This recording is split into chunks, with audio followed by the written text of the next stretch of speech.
Hello, and welcome to In the Roud.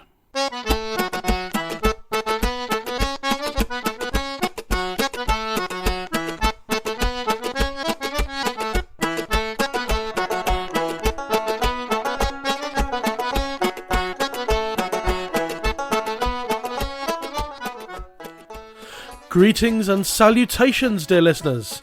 This is In the Roud, a folk song podcast, and I am your host, Matt Quinn. Join me as we travel through the world of traditional folk song, one song per episode, in the order they appear in the Roud Index. Each episode will feature two guests, one providing an historical look at the song, while the other will be a singer from the folk music scene to talk about their own version of the song. This podcast is proud to be partly sponsored by the Traditional Song Forum. Meeting regularly, both in person and online, the TSF provides a place for a variety of topics related to folk song, song collectors, singers, and many other aspects of folk song research to be presented and discussed. It's free to join, and most meetings are free to attend. So, discover more about the TSF at www.tradsong.org. That's www.tradsong.org. And let's get going. This week's song, we're looking at Roud number 47, which is Child Ballad number 68, a song called Young Hunting. Many other titles are available, as we'll find out. Loads to discuss with this one. There's a lot of subject matter to handle with. Later on, we'll hear from our singer guest, Hannah Sanders, but for now, let's take a look at the song's history with one of our regular contributors, Vic Gammon. Well, hello, and a big welcome back to Vic Gammon to In the Roud. Hello. Hello, Matt. Hello, nice to see you. How are you doing?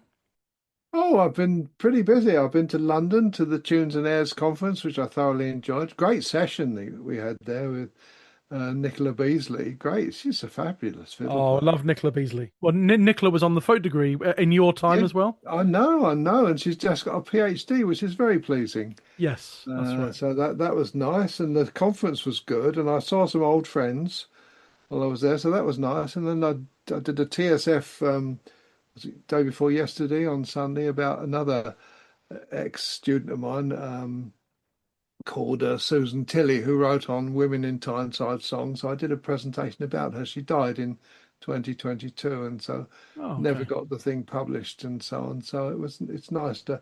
I've now put the thesis online on my Internet Archive page, and I talked about just really encouraging people to read the thing and talking about thematic study and song and stuff like that. And so it seemed to go fairly well. Excellent. I did overrun time on both occasions, so lucky we don't have a sort of time limit on these. Yes. Maybe I just talk too much. Indeed. I really wanted to get to that Tunes conference at Cecil Sharp House in London.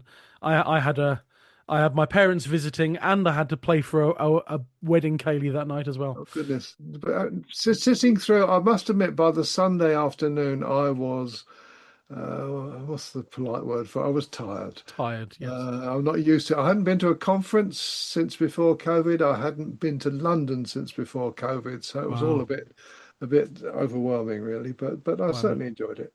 Well, there's one coming up in February that's in Sheffield, so you haven't got too far to go. Ooh, I don't know about that. The Broadside Day. Yes, it's even it takes me as long to get to Sheffield or Manchester as it does to get to London. And that's a ludicrous thing about it, because all the trains to the sort of like the North Midlands, like Sheffield, or the South North, like Manchester, or whichever it is. They all take me about, take 4 to 5 hours to get there. It's quite amazing. Can be driving it in 3, but I don't like driving long distances. That's right. I've driven to yours. It was about 3 hours. Yeah, that's right. Yeah. But, it's lovely living. It's lovely living in the far north of England, but we are miles from almost anywhere else except Newcastle and Edinburgh. Yeah. Edinburgh's our second nearest big city. Well, of course, yeah. Anyway, that Broadside Day is on Valentine's Day. I can't think of a more romantic way to spend your day than listening to a conference on broadsides. That's where I will be. Right. Right. Let's get on with this song. This is makes a change from Last week we had Lord Ingram and Cheel Wyatt with Yeah. Helen Lindley, a ballad that hasn't been sung at all on the folk revival, and as far as we can tell, not sung on the oral tradition either, Oh, must admit, it's not one I know anything about apart really. from the So entries in Child and yeah, where those entries in Child came from in the first place, and some yeah. books that got it from Child. That's Well, we've basically got it. a contrast today. We've got a song with multiple versions, particularly in North America. I mean, Yeah, it just seems to have been a mainstay of the Appalachian song tradition, and and we have quite a few 18th, 19th century Scots I versions. know, a So, proper wealth of stuff. So we're talking yeah, about Round 47, Child 68, Young Hunting, because as you and I were saying before we started this, there's 300 plus entries in the Roud Index and about 40 something tunes in Bronson, 42 yeah. tunes in Bronson, 40, It's 43 tunes in Bronson. It's well represented, and when you look on the Roud Index, there's a lot of North American recordings of it. This song was popular in North America. Yeah. There are no English versions that I've been able to find. No, we've got Uh, it's USA 244, Scotland 28, Canada yeah, 10. You know, and I checked with Steve Roud if I was just missing something, but he thinks there's no English version, so I think we're on wow. pretty firm ground Yeah, there. there's plenty of English people singing it on the revival, but on the Yeah, oral side, including me, but yeah, but nothing in going terms back. of something collected directly from the older singers, I've not found any trace of it. Not saying No, it's not there. You should never say that because you never know what's going to turn up because surprising things do. But indeed. compared with its strong early showing in Scotland and its amazingly strong showing in the USA Yeah, in the 20th century, this is a song which certainly got the imagination of the yeah, Appalachian, the Ozark singers. yeah. And considering 300 plus in the index, Mm. 75 of those entries are sound recordings. That's quite Well, high. that is amazing, isn't it? That's That is really amazing. high. Yeah, I mean, the Round Index. I mean, we use these figures, and we're pretty generous with them. We do say there are duplicates, but some. I mean, I happened to look at uh, a Northeast song, "The Sheep's in the Meadow." What's it called? "Bonnie at Morn." Oh, yeah, And there's only one source for Bonnie at Morn, but I think there's 11 Roud entries. So, it can get republished and yeah, redone in various places. So, it's in the Bell manuscript, it's in Northumbrian Minstrelsy, it's in later collections of Northumbrian material. So, the Roud figures are inevitably a rough guide, and in as much as they're a rough guide to every song, that proportionally they're probably helpful. But we'd have to dig deeper to get a really accurate figure. it absolutely, yes. I always say that as a caveat is that, Mm. we're spouting these numbers, but they're a more general thing. But let's be honest. Where I mean, it's just I started interested in this stuff before the Roud Index. It was just so hard to find where it all was, and you never knew if you'd got it. You just, I mean, it's never going to be complete, and it's never going to be absolutely comprehensive. But I mean, it's made work in this field so much better. Yeah, absolutely. I never stop being in awe of Steve Rowling having done it. I mean, I couldn't have done it. It's just not my temperament at all. But Yeah, absolutely. It's a big job. And recently he was given an honorary doctorate, wasn't he? oh yeah, he did. Yeah, that was some time ago. I think he's Or not he's honorary degree, rather. Yes, it's picked up a few. but there was Uh, one. There was one about 2 weeks ago, I think, oh from the right, Open University. good. Oh, And he so, well deserves it. Well deserves it. absolutely. So, Young Hunting then start us off as always. Right. What's the plot of Well, Young there isn't Hunting? one plot. There's more than one plot, or rather, there's a plot and then there's a sort of ending plot that sometimes exists in some versions. So Okay. let's go through it. Well, there's an initial meeting. It's implied in some versions, but this guy maybe he's out hunting, but whatever his name is, and he goes under all sorts of names. He's young hunting in a couple of Scots versions. He's Earl Richard in some versions. He's Love Henry in a lot of the American versions. And sometimes it's called The Proud Girl, which is a different title altogether. So, I mean, the child title, Young Hunting, is I mean, it's about two versions that call him that, and all the rest. I've looked at the Bronson and the Child, and so that's 50 odd versions. None of two out of 50 is not a high score to give a name from, you know. No, there's 11 versions in Child, and the first and last one are titled Young Hunting.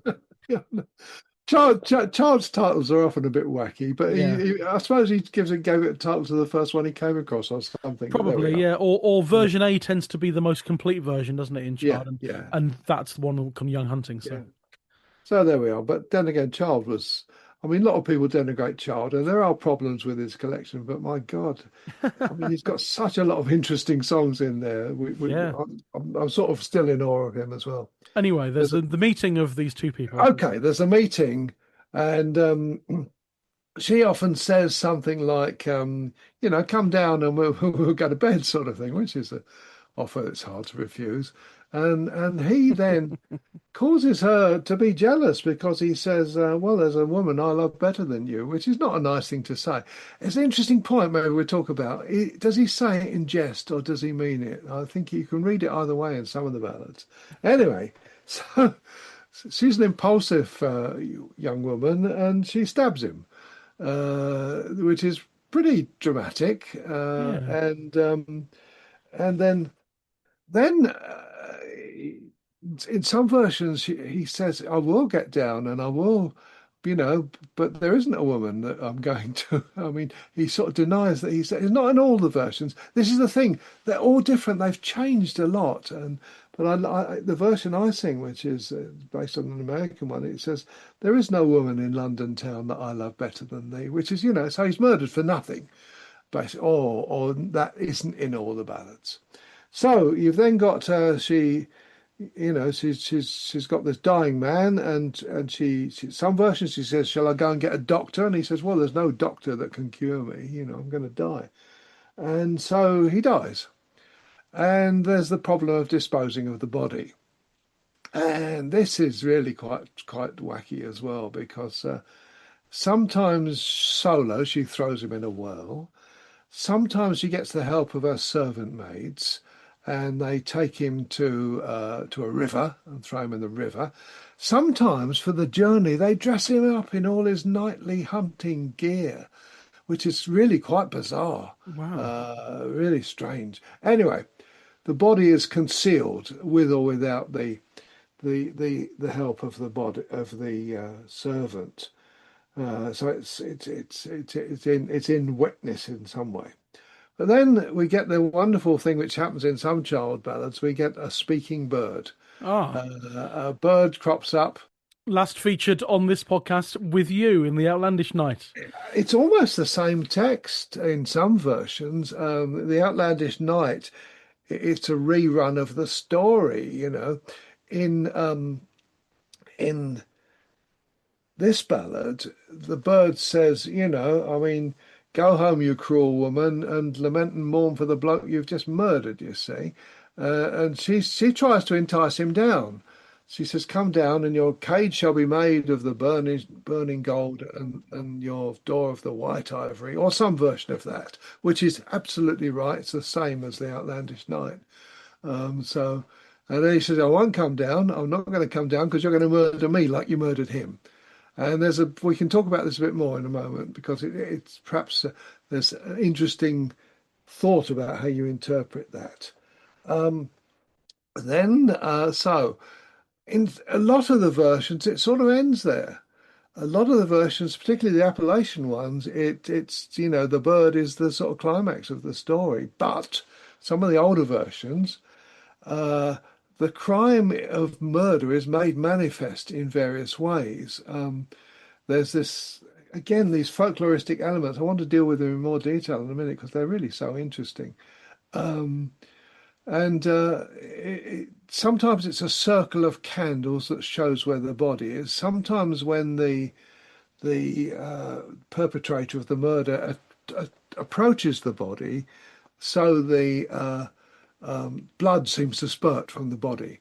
And there's some lovely, David Atkinson has done some lovely work on this, where he's shown this was a widespread idea certainly in the 16th, 17th century. It gets into some plays and so on.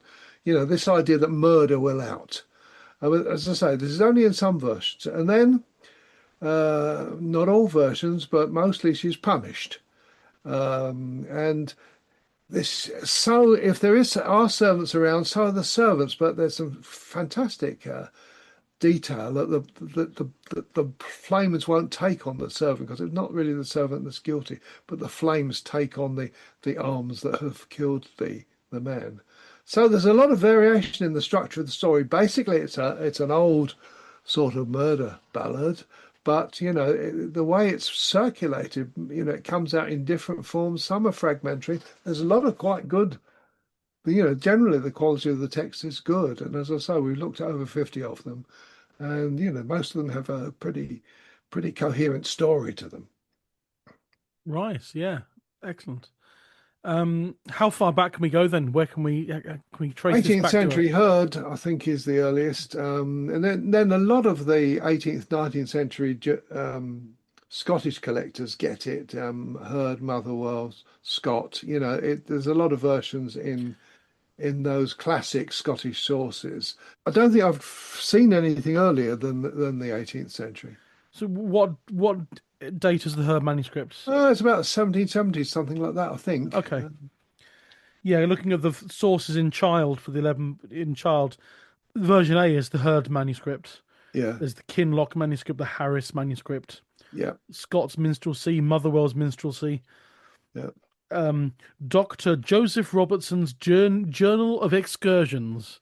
Yes, that's fabulous, isn't it? Well, And more minstrelsies and stuff, and then Buchan's Ballads of the North of Scotland. yeah, but Buchan is the source that Child didn't like much. He thinks he's sort of. Is that why it's the last one in Child? Is that the last I one think out? so. I think he didn't like Buchan, but he felt he had to include some of and there's all this stuff about Buchan wasn't a good editor, and Buchan butchered his texts, and he really didn't like him.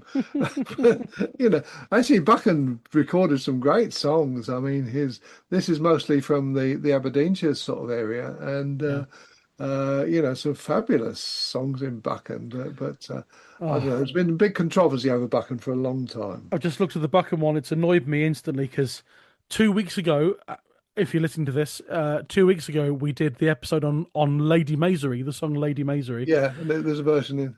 And last week we did the episode on Lord Ingram and Cheel Wyatt, and the woman in that song is almost always Lady Masery. And I've just looked at the Buchan version of this one, and it starts with Lady Masery forth from her bower came.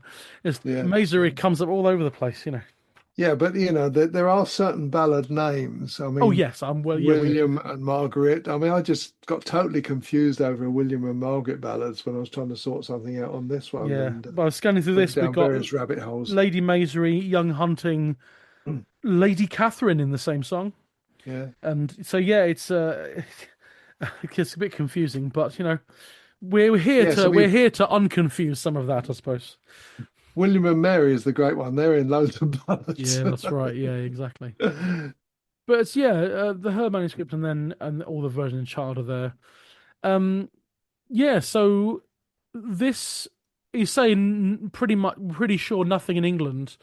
It's all America and then Scotland, isn't it? There's a few Irish versions. Ooh, okay. Tom Munnelly, really interesting collector, who lived over in the west of Ireland for a long time, worked for the Irish Folklore Commission, made some very good, found some wonderful singers, and he said the song was pretty well known among traveller communities. Oh, okay. There we go. Sorry, I just managed to filter the index down by country, Ireland. 8 entries. Yeah. What have we got? We've got singer. Oh, the Tom Munnelly collection. There's 3, I think, sung by Martin Riley, Martin McDonough, and Greg O'Hanlon. Yeah, I couldn't access those recordings, so I didn't get to hear them, but I would love to hear them. And they're all titled Lady Margaret. Yeah, which is very confusing. Yes. That's why I thought at first, is this really, are these really versions of Young Hunting? But they are. I came up, well, Steve Roud came up with a text for me of one of the versions. It's definitely a version of because they start with more or less they start down with light down, Lord Thomas. Yeah, but you look through Child and you see how much light down, light down. Yeah, yeah, exactly. It is one of those commonplace phrases. I mean, just means get off your horse, you know. Uh, Yes. I mean, we use the word alight to mean get down, even today, and it's that word. But honestly, it crops up again and again in the child ballad. So when you start looking for it, you think, my goodness, where am I going in this? You really have to be on the ball Yeah, to yeah. sort of look for things. So really strong in Scotland, some traces in Ireland, and wackily strong in North America. I Yeah, mean, and there's 10 entries for Canada, I think, as well. yeah, I'm not sure about those. I tended to bracket the North American altogether, the American and the Canadian. Yeah. Oh, two or Um, three of those are entries in Bronson's tunes for the child ballads, right. and a couple of Canadian tunes. Couple of maybe two or three or four entries for versions collected by Helen Crichton, Yeah, which up in New England, which are that in the Nova she's Scotia archives yeah, now, Nova Scotia, New England sort of and areas. they're Yeah, all called Young Hunting. yeah. Oh well, you look through them. She's got a copy of Child, and she's called them that, I think. Quite possibly, yeah. Or Yeah, I mean, there's a love, and Child there's a Love Henry as well, Love Henry. That's a very common appellation title for it, and Love that Henry. starts with Lady Margaret was going to her bed one night. So yeah, it's So all back to you that know, again. these there's a lot of I mean, the nature of ballads is there's a lot of what literature scholars call intertextuality. That is, bits of text in one ballad, and they really do have a very restricted uh, number of names to choose from, which is quite can get quite tangly and quite amusing as Yeah. well. So how does this develop then? Does it do we have he said there's like almost three different songs, aren't there? There's Young Hunting, Earl Richard and Love Henry. Yeah, well, Uh, I think that from a summary of the from the visit through the murder to the bird, denunciation of the bird, pretty much its form in the Appalachian versions, and the singer version that you're going to have has that form. so is Uh, that the Love Henry sort of yeah, that's the Love brand? Henry form, I think. Some of them have some really interesting variations. You go through the text, there's all sorts of wacky, interesting stuff in this ballad. It's a rich piece, but I think that's the form, and the crime made manifest, the punishment, all seems to be in the earlier Scottish versions. Um, there don't seem to be much. You can look through the appellations. I mean, versions, and it's very much often ends with the bird, Right. and your singer whose name's escaped me for a moment, Hannah Sanders. Hannah Sanders, her version ends with the bird. Right. And that's quite common. That's quite common. It's like it's left, the story is almost left hanging, but in a way that is, you know, the interesting thing about the bird, if we can deal with some of this now, is that you take old writers like Wimberley wrote a book in the 20s on the folklore of the English and Scottish popular ballads, and he always saw these birds as the soul of the departed person, sort of coming back to just to say that you, as a sort of ghost, really, coming back and saying, you've done me really a nasty service here. There's another way of and that's a reading, I'm not saying that's wrong. We can't prove it either way. But there's another reading in that the bird is the conscience of the murderer. It's the woman's conscience. And I rather like that because the version that I know, well, whether I've changed it or not, I don't know. But she asked the bird to come down, and he says he won't because you're going to do to me what you did to him. And she says, I wish I had a little bent bow tied up with a silken string. I would send a dart through that small bird's heart and he'd no longer sing. And the bird replies, and I think this is wonderful. If you had a bent bow in your hand, tied up with a silken string, then I would fly from tree to tree and you will always hear me sing. So the bird, I mean, that is a killer, that last verse to me. I just think it's wonderful. That version, that's an American version. It doesn't have the crime made manifest, Yeah. the punishment. But yeah, I've just seen the when Tim Hart and Maddie Pryor recorded it in '69. Yeah. There's a bit of sleeve notes just mentions speaking birds like the mythological phoenix and later the parrot are universal as messengers throughout folklore. Well, yeah, I don't know, but messengers of what? I mean, I like the contrast between messengers from the dead, if you like, and messengers from your own conscience. I think I just like the reading of it being the conscience, That's yeah, I like that as there's a well. complexity to that, which is quite wonderful. Indeed. Um, so I think the talking birds crop up in ballads. I mean, we've talked about the outlandish night. They're there in other ballads as well, but um, so it's not. Uh,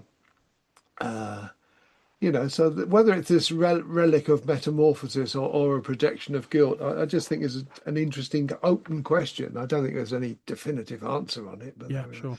Shall we talk about some of the other oddities in Please do. I mean, uh, there's one idea in it, and again, David Atkinson's done some useful, interesting work on this. You might have easily have had him talking about this as me, because this idea that the body, in some versions, not in all of them by any means, but in some versions, the the body of a murdered person will emit blood once it's approached by the killer. Oh, This is an interesting idea, and again, it's in David gives um, quotes from this being quite a widespread belief in some of the play material of the 17th century, and so on. I'm just trying to find that. Oh yeah, this is from Child version 68H, which is not a long one. Oh yes, it has divers. Some of the Scottish versions have divers who go and look for the body in the water. And actually, talking of revivalists, Arthur Nevitt sings a version which I think is derived from Bert Lloyd, which has wonderful verses about divers. But anyway, this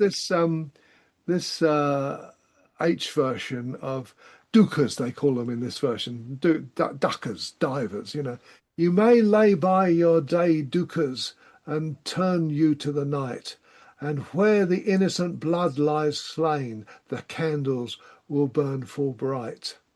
Uh, oh, they have burnt, oh, they burn the lady. It's a pretty truncated version, but the candles indicate the corpse in that one. oh yeah, that's the one from Dr. Joseph Robertson's Yeah, Journal of yeah, Excursions, 1829. yeah, it's wonderful. Oh, there's in version D. They turned down his yellow hair, turned up his milk white feet. Lie thou there, Earl Richard, he said, till the blood seep from thy bane.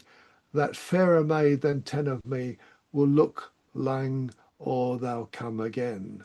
We also get the candles indicating the corpse, and this is an idea that is certainly around. You sometimes there's a really interesting it's a long one. It's a very long one. It's version K, and that's from Buchan. This is from Buchan. So, Child was probably suspicious of it. So, but they dispose of his body. This has got the booting in it.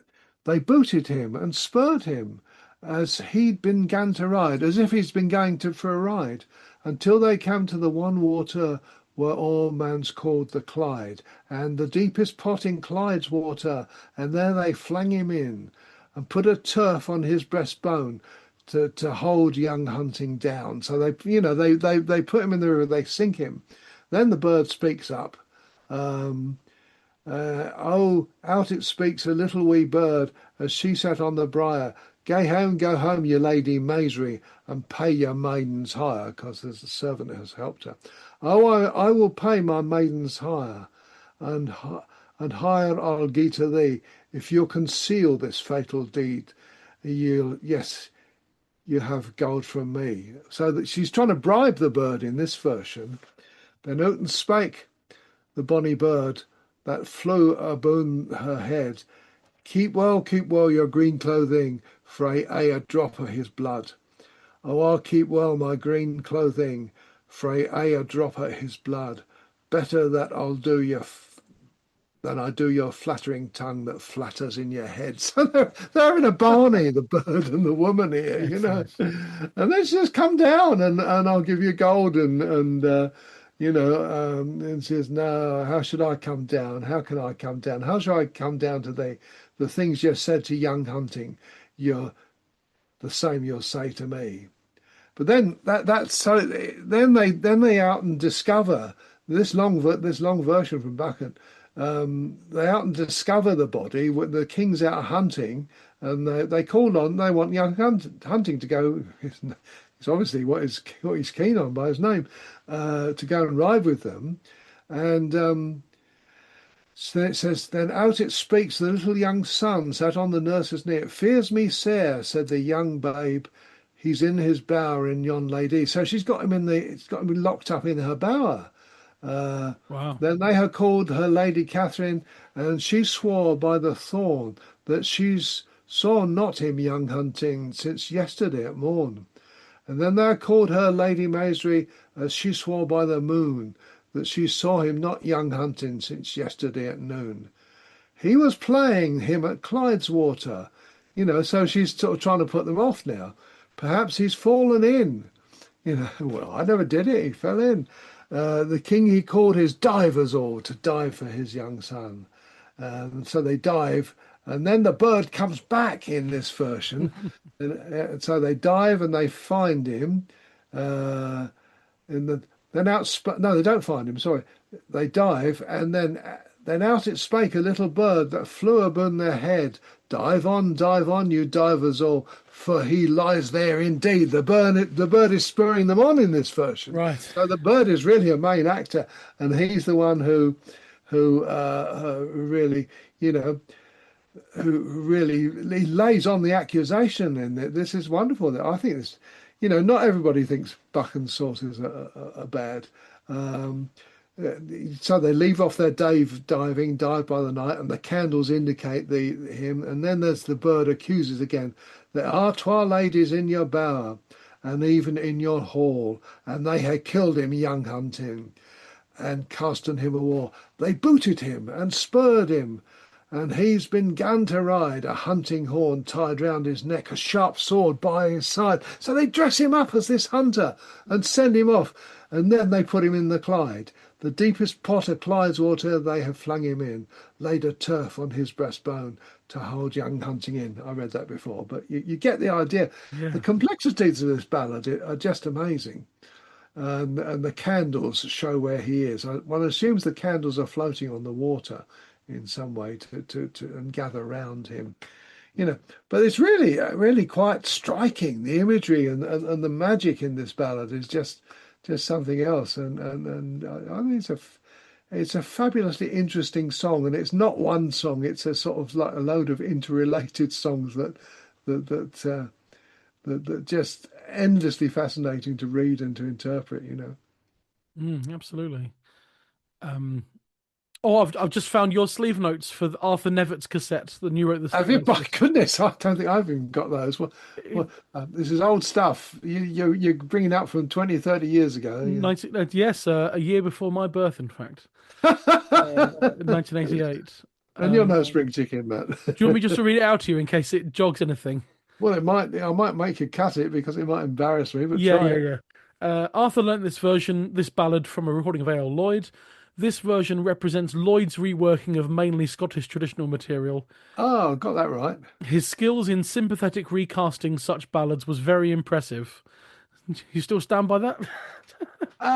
Yeah, in some ways. He just should have been honest about it. That's what I think. Yeah. I mean, I mean, yeah, you sometimes have to look. The folk song is a malleable material. I have nothing against people No, yeah, reworking stuff. It's just you got to be honest about it. That's indeed. all. I mean, Uh, I everybody reworks songs because they make them their own, and that's one of the nice things. You don't have to. You're not looking at a score that you've got to interpret exactly as the composer intended. yeah, I do it in my head. I call it mental collation because I'll often hear two or three versions of a ballad or a song and I like them, and I end up incorporating two or three bits from different. I've seen nothing wrong with that. I think singers did that in the past. You just got to look at the evidence there in Child and Bronson. You see that people have done it in the past. They've yeah, heard bits. They've heard more than one bit, indeed. and even you go to those wonderful recordings that. Pete Shepherd did in Gloucestershire with the family, The Brazel family. the Brazel family, and members of the same family sing different versions of the same song, which is quite wonderful, and that's a good example of what's Indeed. going on here. You went on to say, yeah, the song demonstrates the consonance between the ballad form and a story with elements that might have intrigued Edgar Allan Poe. A ref- Well, and yeah. these elements are a refusal of sexual invitation leads to jealousy and murder, a magical talking ballad, a motif in common with the Bloody Gardener, the walling up of the murder of man's body, the disposal of the body in the river, the rousing of divers by the talking bird, candles burning under the water to show the corpse, and the final ghastly burning of the guilty woman. They don't write them like that anymore. That's what you said. No, they don't. I mean, I do love hearing Arthur sing it because it's more complete, obviously, than the version I Yes. sing. Oh, and you But said about Arthur, you said visually it would be a video nasty. In Arthur's restrained in Arthur's restrained and stoic ballad performance, it is a piece of considerable power.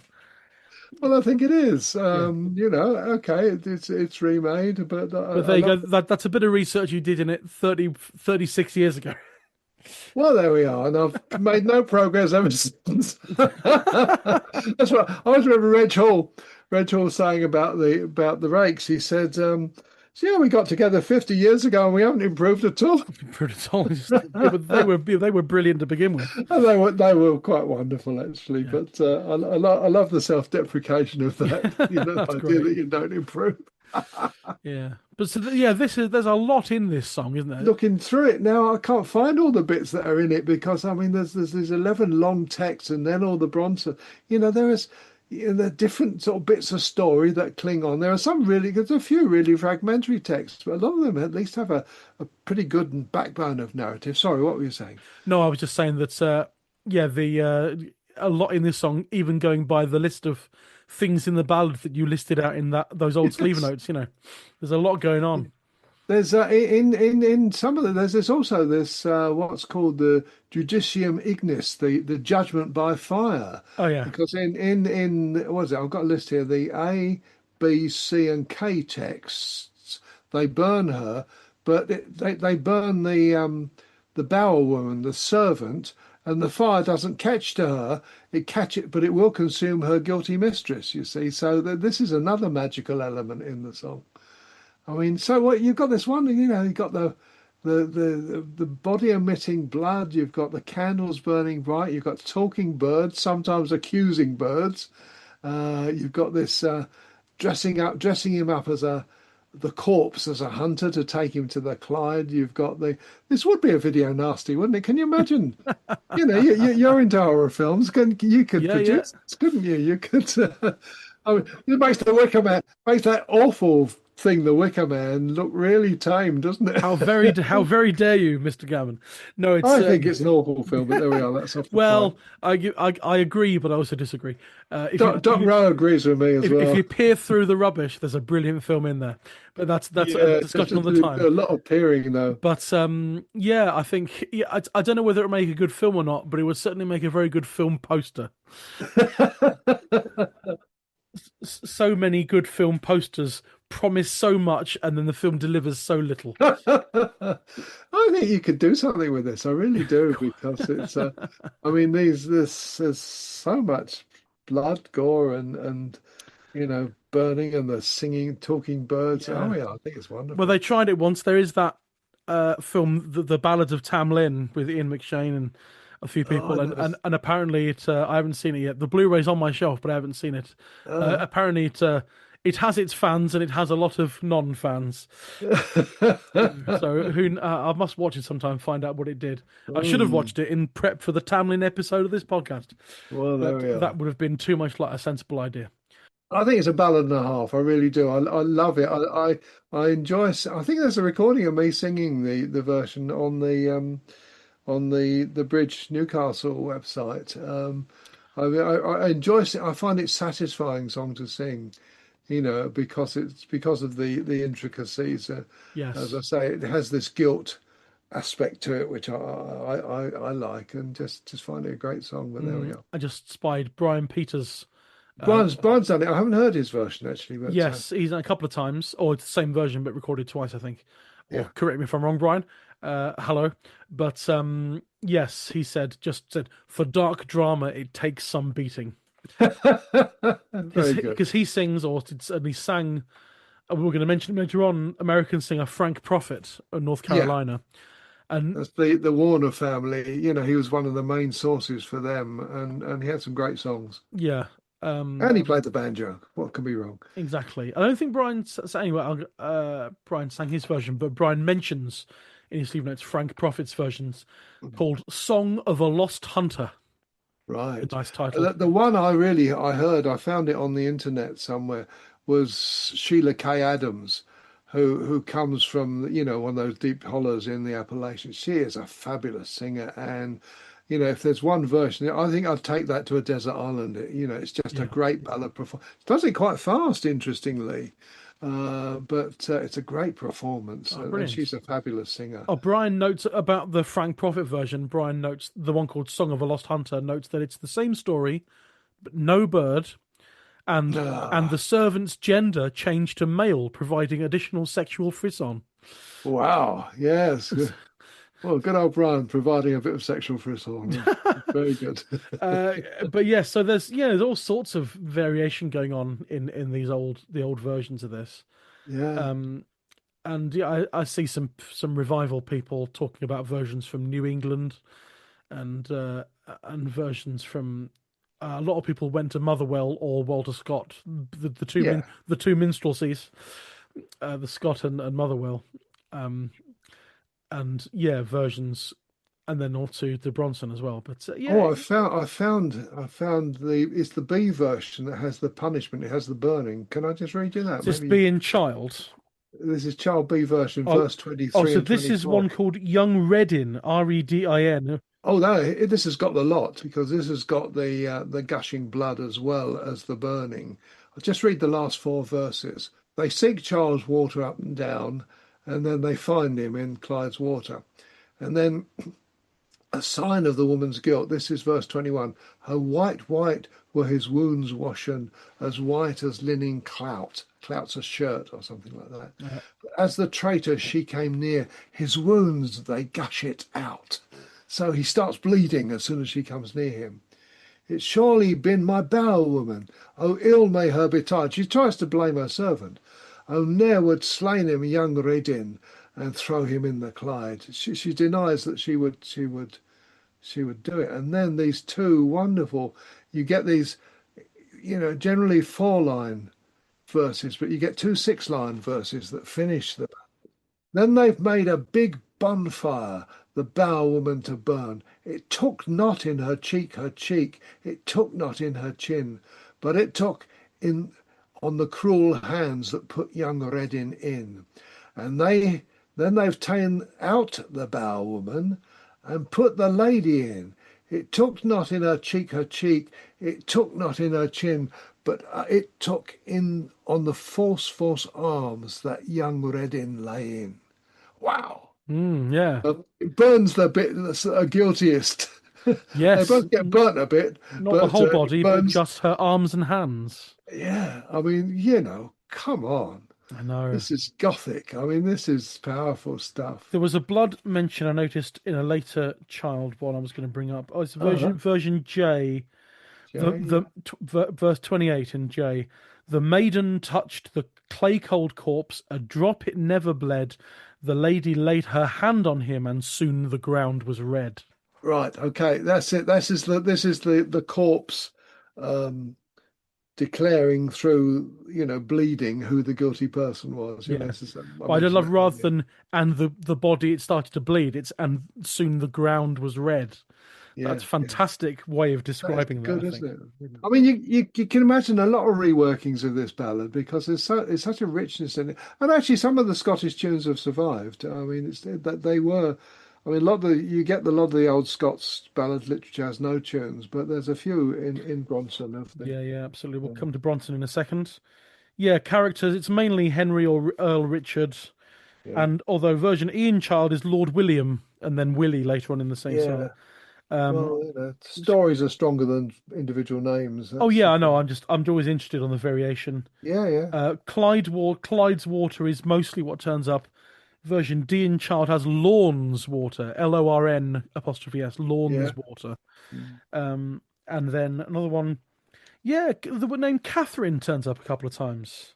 yeah. And this one, you don't see Catherine very often in child ballads, do you? This does suggest the song has been already circulated quite a lot, doesn't it? The amount of Yeah, variation in it. because we got in the last one, the Buchan one, got Lady Maisry and Lady Catherine in the same song. Yeah, Because my cursory sort of glance through stuff, I've only found Catherine turn up in Robin Hood and Queen Catherine yeah. rather than anything else. Mm. But yeah, there's it's just interesting the names and the blood stuff and the divers and everything. It's all interesting, very much so. Oh, one version, the version I in Child is called Lord John, I think.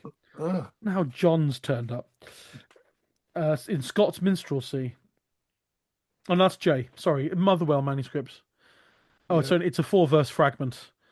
yeah, Uh, O woo, be to thee, lady, and ill death may thou die, for the way thou guided good Lord John, soon would thou guide me. yeah. And the Oh, bonny this, bird this, is in there as this is well. the bird saying it. Yeah. And a lot of them don't specify that it's a parrot; it's just a bird, No, or do we assume it's a parrot because it talks? Is that a no, thing? I don't. I don't assume it's a parrot. I mean, it's often a bird. I've got a feeling there might be an. Are there versions that actually specifies the word parrot, like in the Yes, Outlandish Nights? yes, there are. Um, um, or I think in my version it's the pretty Polly bird or Oh, something like okay. that, which does imply a parrot. When just looking through the child again, the E version from Scott's Minstrelsy, and you always doubt Scott as a genuine editor because he's a bit dubious. Um, she has kept that good Lord's corpse 3/4 of a year.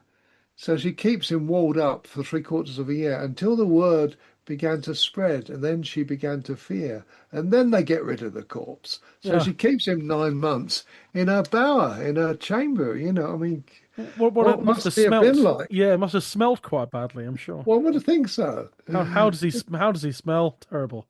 Uh, I say, my dead corpse has got no nose. Something there's a joke there somewhere. Not Yeah, sure. pity you can't find it, Matt. Yeah, I know it's a shame, isn't it? Never mind.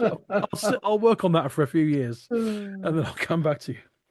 But yeah, so 11 versions in Child, and as I mentioned, 43 tunes in Bronson, Most of them North American, most of them Appalachians. and most of them the same version, because there's 43 versions tunes, but they are split into sections as Bronson was wont to do.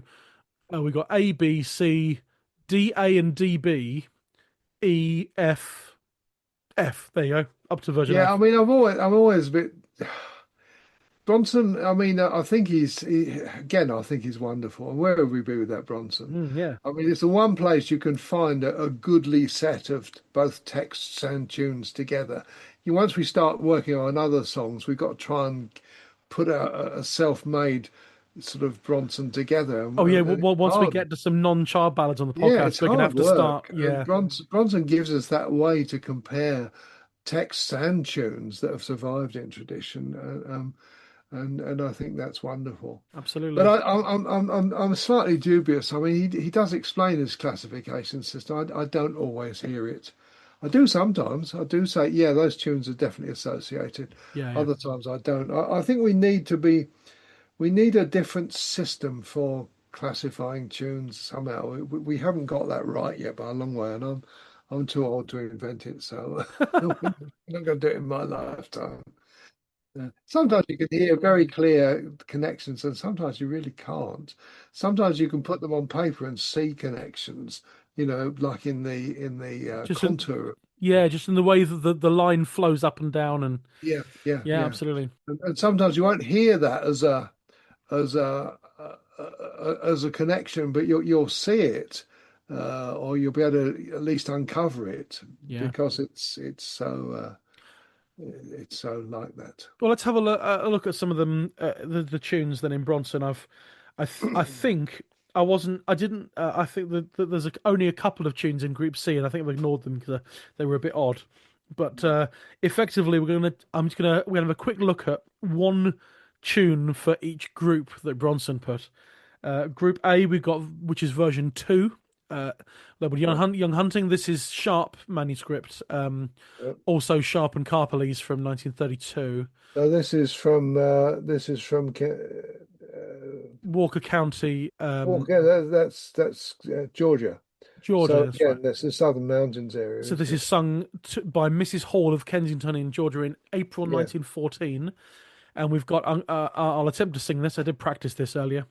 Come in, loving Henry," said she, "and stay all night with me, for it's been almost 1/4 of an hour since I spake one word unto thee." Interesting tune, isn't it? I mean, it's basically one phrase, but the cadences are really interesting. The end of the first line, la da da dee la da da da dee dum da dum dum dum da. It hangs on the sixth note of the scale. Dum dee da dee da da diddle diddle dee da da dee dum dee da dum dee, rises up to the fifth note of the scale. So it never touches the bottom keynote. No, It just sort of that's sort of an example of a minimal tune yeah, that's just great for carrying a ballad, and it because it yeah. seems to go onwards. It's like the open-ended tune because it ends on note 5 of the scale. And sort of Fabulous. a minimal sort of melodically, Yeah, you could probably do quite a lot with it in terms of chords and things. absolutely. Well, you don't need to it's easy prey for elaboration in the singing because Yeah, it's got a very strong framework, and yet, the musical material in it is, it's sort of minimal, really. It's absolutely. absolutely exercise in minimalism. Yeah, I can absolutely hear that as a ballad song, Yeah. ballad tune. Let's move on to Group B, version 8. Version 8. Have a look. Love Henry, Young Henry, or The Well Water, sung by George Vinton Graham in San Jose, California, 1938. Collected Wow. by Sidney Robertson Cowell. That's a great collection, the Cow collection. He was there among miners and so on in California, and he gets a lot of interesting stuff actually. And this one starts: "In Yorkshire lived a noble knight, young Mhm. Henry, so gallant and bold. His true heart was light and his armour bright, with a helmet of silver and gold." Very full text, isn't it, when you're Yeah, looking so at let's it? have a look at this one. In Yorkshire lived a noble knight, young Henry, so gallant and bold. His true heart was light and his armour bright, with a helmet of silver and gold. You see, Again, quite I think that's minimal and related yeah, in the way it uses just a simple phrase with slight variation. I think the previous tune you did was a more arresting one, but that's interesting, isn't it? and that's a full 19 verses. That's a lovely text, actually. It's a very good text. Yes, I must Um, investigate that a bit more. um, I like the and "Oh, come to me, pretty Polly, and sit along my knee, and your yeah, cage shall be lined with a yellow beaten gold and hung on the green willow tree." Yeah, but she's the bird is no, I won't come and I can't come and sit along your knee. For you have murdered your own true love, and you might murder me. So the bird's onto her at once. Yeah, Um, but look at the last verse there. With her heart like stone, she stood there alone, and then she walked to the side of the well. Soon she fainted and fell over sideways, and down she fell, fell, fell. And it says a lovely note here. The singer concluded with a burst of laughter. One is also unstrung by the text, but Graham's sources are usually impeccably traditional. It's just, great. I mean, I can imagine releasing the tension in a burst of laughter in a song like this, you know. But it's a good text, actually. It's a Yeah, it's very very good. interesting one. And yeah, I like the mention of Yorkshire, and later on in the Yeah, song, there was never a girl in Yorkshire land that has loved as well as thee. yeah, So, well, yeah, fascinating stuff. Texas of England. Version, yes, that's right. Version D is number 30. This is the one that you sing. I'll relinquish this to your good self. Give us a burst of. Well, I'll sing it from memory. Lie down, my love, she said, and stay with me all night. For I've a bed and a fire that's warm, and a candle burning bright, and a candle burning bright. So that's very similar to when you and I did on the Patreon the episode on the Gardener and that Ewan McCall sort of modal tune. All That's right. quite similar to that. I don't recall that, but It starts off with the proud Maisry stands at a bower door, say the willow one, but then the ending is but the with a red rose in his hand, a red yeah, no, rose no, in there's his a melodic hand. similarity in the ending, certainly. Yeah. Yeah, yeah, that's what I meant. That's right. Well, you find that ballad tunes are made up often of what we call commonplaces. And they're, Yeah, these are just melodic fragments that somehow get stuck together, and there's a lot of overlap and a lot of reuse in them. absolutely. So that melody is what you sing, but that's a different set of words, sung by Mrs. Clercy Deaton of Burnsville, North Carolina, 1918. Uh, Again, Sharps. This is one of the Sharps. yeah.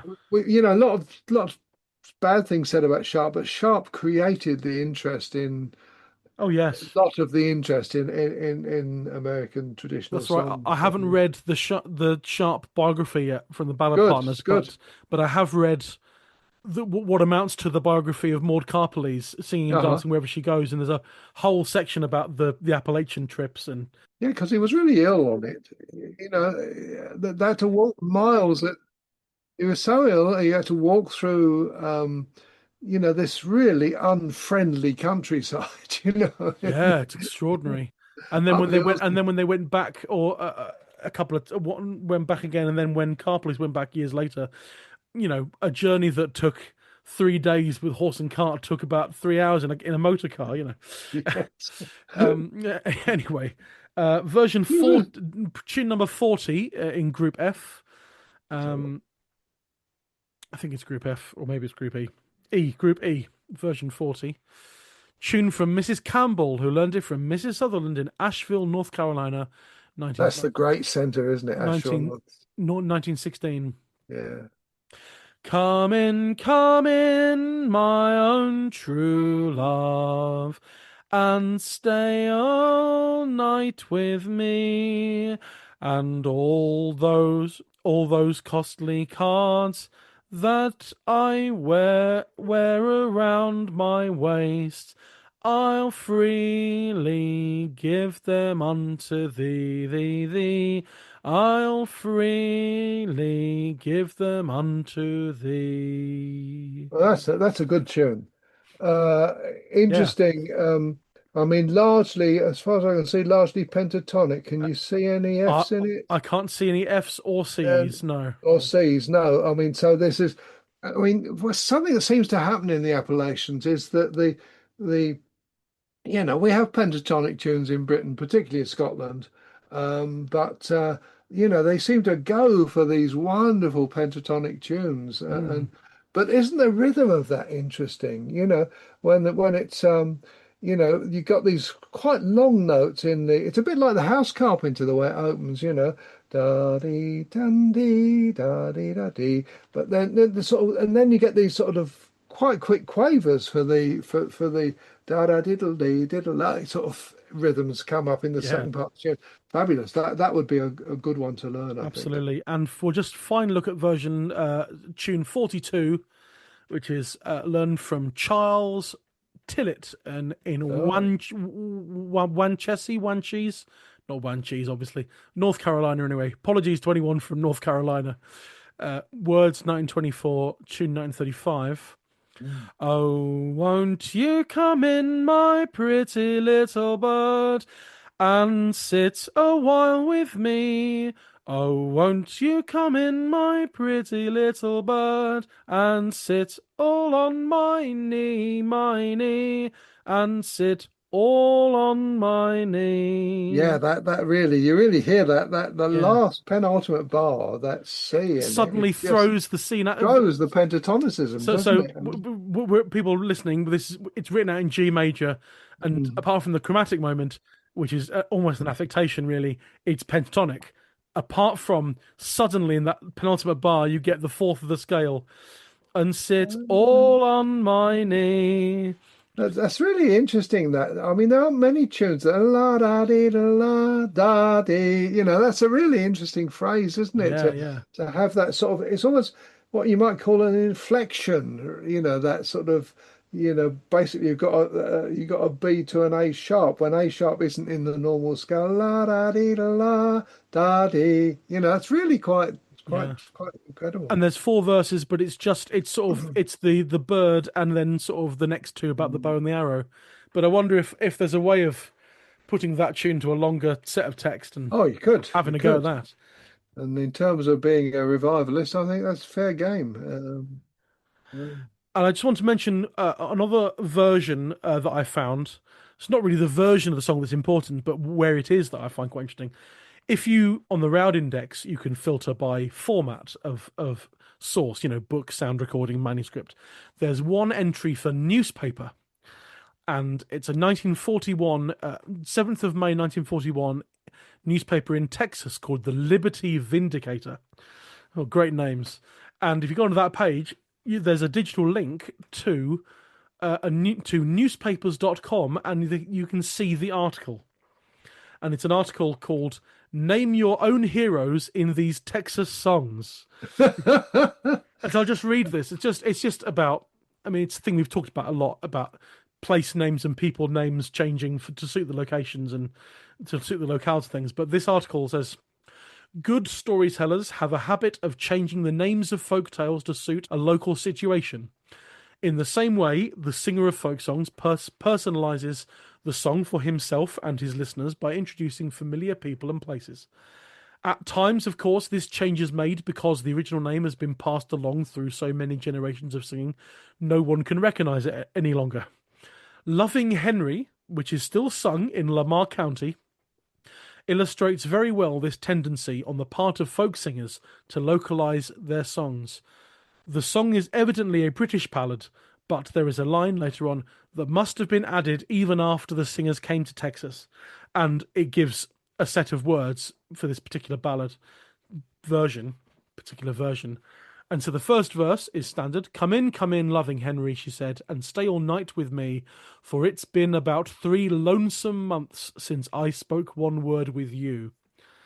Doesn't rhyme with me, but we'll leave that one. This version doesn't rhyme. It's great. Anyway, second verse is the important line in the third line. I can't come in, Lady Margaret, he said, and stay all night with thee, for the girl that I've left on the Arkansas line thinks I'm long time coming home. That's great, isn't it? That's great.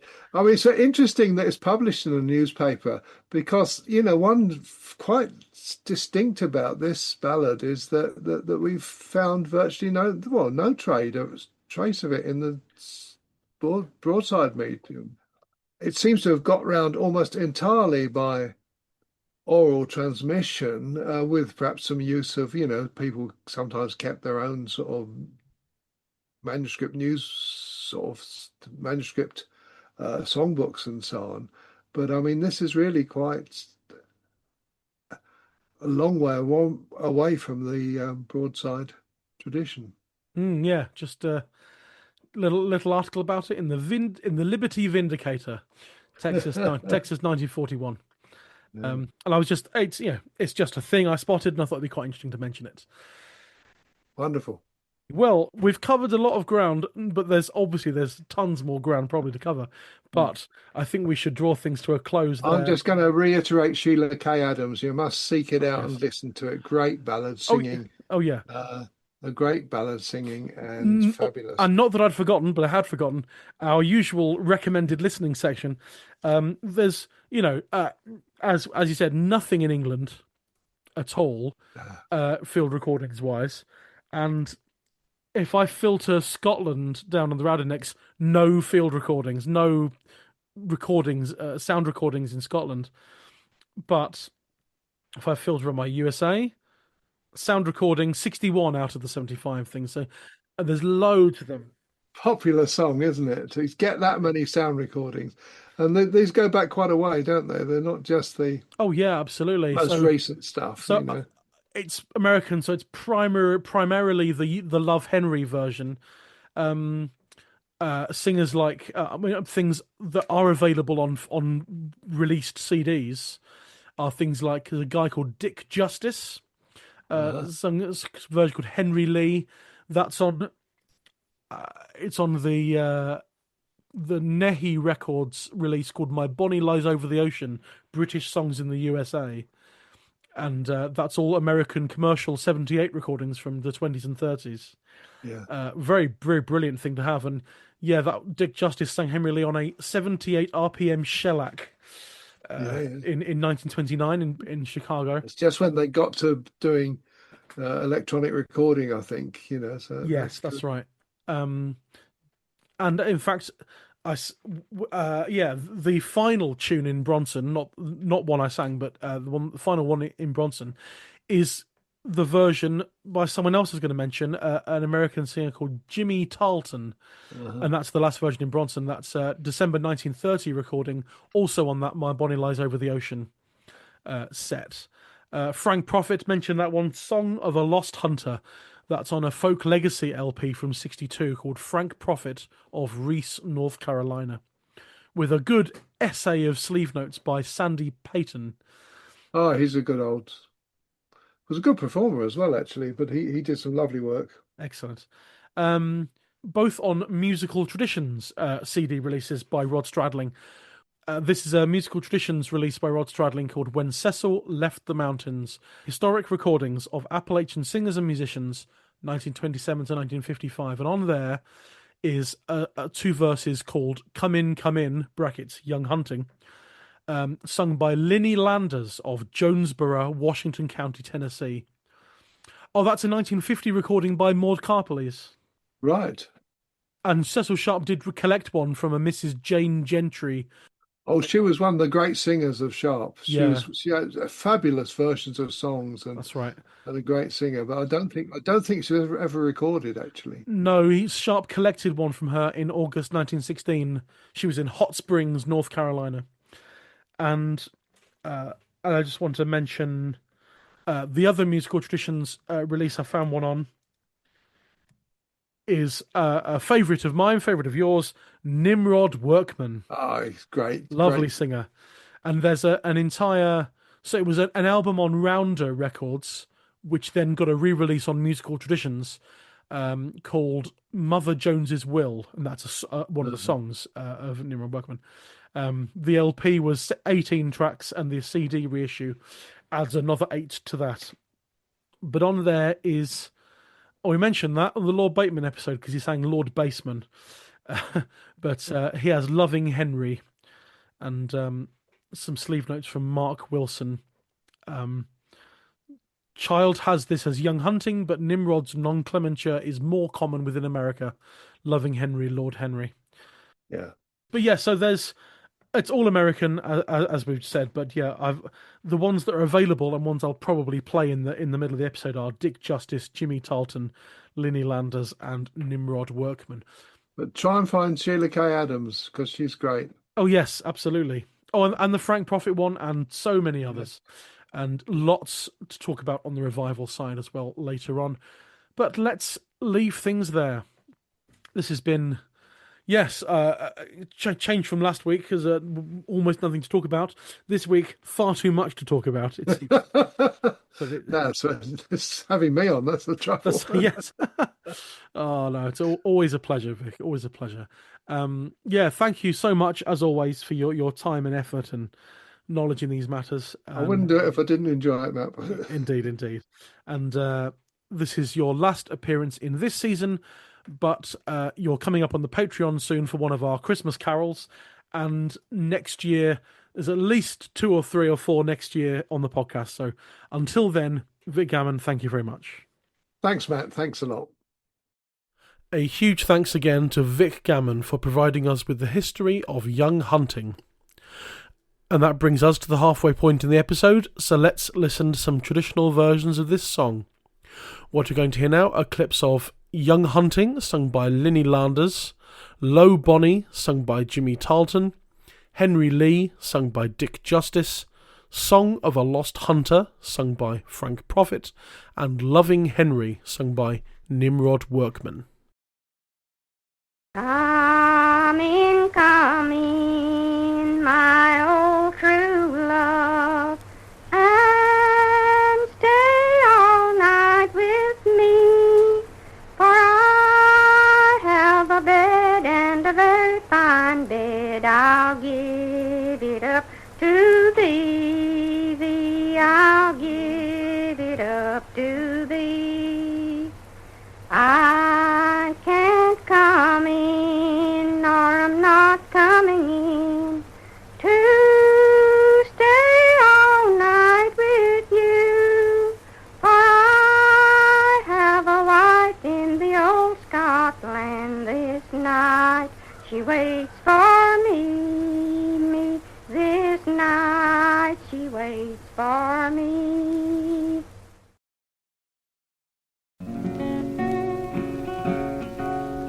Low Barney was a hunting young man, and a hunting he did ride, with his hunting horn swung around his neck, and his broadsword by his side. He hunted till he came to his old true love, in a lightly tangle at his rein.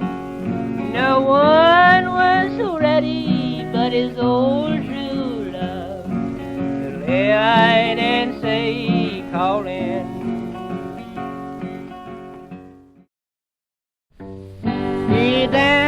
Get down, little Lynn, really, and stay all night with me. The very best lodging I can afford will be far better than this. I can't get down there, I won't get down and stay all night with you. For the girl I have in that merry Greenland, I love far better than this. Pitch black was the night, as black as could be. Lost from his huntings was poor Henry. His true love is awaiting, attiring her hour, awaiting to see her love also fire, awaiting to see her love also fire. Who rides on my land at such an hour? Who is it did cry she? Only I ride at such an hour. So said my love Henry, so said my love Henry. Come in, Come in with an Henry, she said, and stay all night with me. I'll make your bed